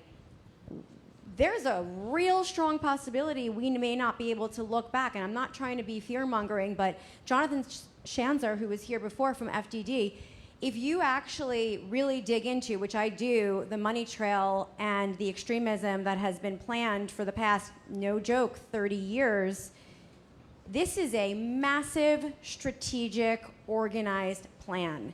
You cannot afford to be scared. You can't afford to sit back and be like, well, you know, I can't do that. I'm going to lose a client. I lose clients every single day. It does not matter. So I encourage all of you to get it out of your head, because if every single person doesn't feel responsible to fight this fight, we're not going to be here anymore. And when I say we, I mean Western society, because we all know what starts with the Jews doesn't end with the Jews. That is what history has shown. The other thing I would say to do is every time you see one of End Jew Hatred's action items, or you see an opportunity to share something, don't just do it in silo. Send it to 5 people every single time with the message, I just did this, please do this, and please send it to 5 friends and keep it going. That is how we get virality. So I echo all this, obviously. I'm a big events person. I think that more happens in rooms like this than anywhere else, especially online. Find an event, and Jew Hatred has a ton. Don't just go, bring friends. And if you are so inclined, you get extra brownie points if they're not Jewish. Okay? Bring non-Jewish friends into rooms like this, because when they hear this, I'm telling you, it opens their eyes. I have given my keynote in rooms of non-Jewish people, and the questions I get in those rooms are the most insane, and also just they're the best. They're the best questions in terms of moving forward and making a difference, not in our echo chamber. Thank you. Tanya. So Jews have been persecuted throughout history. The reason we're still here is not just because we fought, but it's because we thrived. So my recommendation for how do we fight this is, if you can have babies, have more Jewish babies. If you're past the age of having Jewish babies, make sure your kids marry and they have Jewish babies. And then our responsibility is to instill strong Jewish values into our children and our children's children, whether you're Reformed or Orthodox. It has nothing to do with how you practice, but how you define yourself as a Jew. Wow. Thank you so much. All of you are amazing. We could go on and on. Thank you. We're going to end now with some actions on my end. And then, of course, our one and only Brooke Goldstein is going to come up here. Okay, so now we've heard this. We heard Logan's story. So let's talk about actions. First off, Larkin, do you have the link for the Click and Sign campaign? So this is the first action I'm going to ask you all to take in terms of accountability now. This QR code is going to take you to a Click and Sign email campaign specifically to the Stephen Gaynor School that fired Logan Lefkoff for being a Zionist. You will see when you click into this, if you haven't been part of our action items, you're going to see a well-written email outlining the situation, the civil rights violations, and our demands. And when they get blasted by this, and you're going to see it pre-populates to all the email addresses that are important, meaning the school administrators, along with other people that need to see it, and likely press usually gets a CC as well. So please click on this, send this. This is just the beginning of another campaign, because we're always running pressure campaigns to ensure that we move that needle on Jew hatred. At this point, I'm going to turn it over to Brooke. 2 quick things. One, another thank you to Liana and Arthur Bakal, true activists who's donated this space to us today. Liana and Arthur, thank you so much. We're grateful to you. From pre-10/7, you have been true activists, so truly, thank you, thank you, thank you. And the last thing I'll leave you with, everyone, it is End Jew Hatred Day. So leave here being proud, being empowered. We hope that everything you've heard, you will take something from it, whether it's forging new relationships, getting louder. Today, post on socials. If you don't have a social media account, send us. In the action items group, I'm the admin. You could always send me a direct text, even though it's admin only. I get thousands of texts a day and read them all, I promise. Send me a picture of yourself wearing your Magen David. Send me a picture of yourself along with your Jewish friend if you're an ally. And we'll post it, because posting gets the word out there. We want to go viral with all of that. Please hashtag End Jew Hatred and tag us at End Jew Hatred. Brooke, you're up. Thank you all so much.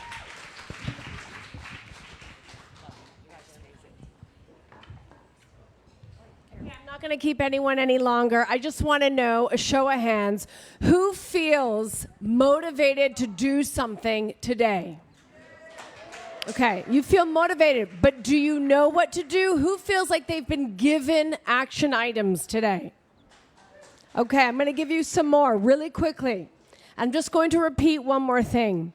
There is no reason to be afraid. I have personally witnessed miracles in my life when Jews stand up for themselves. You have nothing to be afraid of. Luke told us that he has events coming. He needs numbers. He needs people to show up to confront the anti-Semites and the pro-Islams. Show up. All right? Lobby for the enforcement of the FACE Act. Forget fighting anti-Semitism. Raise awareness about radicalism, radical Islam. Engage your Christian friends, your Hindu friends, your moderate Muslim friends. This is so important. Run for office. Run for local office. Run for your school board. If you're a teacher, join the union. Run for positions in the union. We will help you do that. Amplify every time one of our social media stars posts, like, share, amplify what they're doing. If you'd like to become a social media influencer, send us your reels. We will amplify them as well. Please scan the End Jew Hatred in Education, download the pamphlet, and go and find out what is the curriculum that your children are being taught. File a Freedom of Information Act request against it. We have lawyers. We will help you. Join the New York chapter of End Jew Hatred. Come to us with your ideas. We will fund you. We will provide you with pro bono legal support, and we will provide you with the strategic support you need to run your own campaign. Be visible. Thank you, everyone, for coming. Have a wonderful day.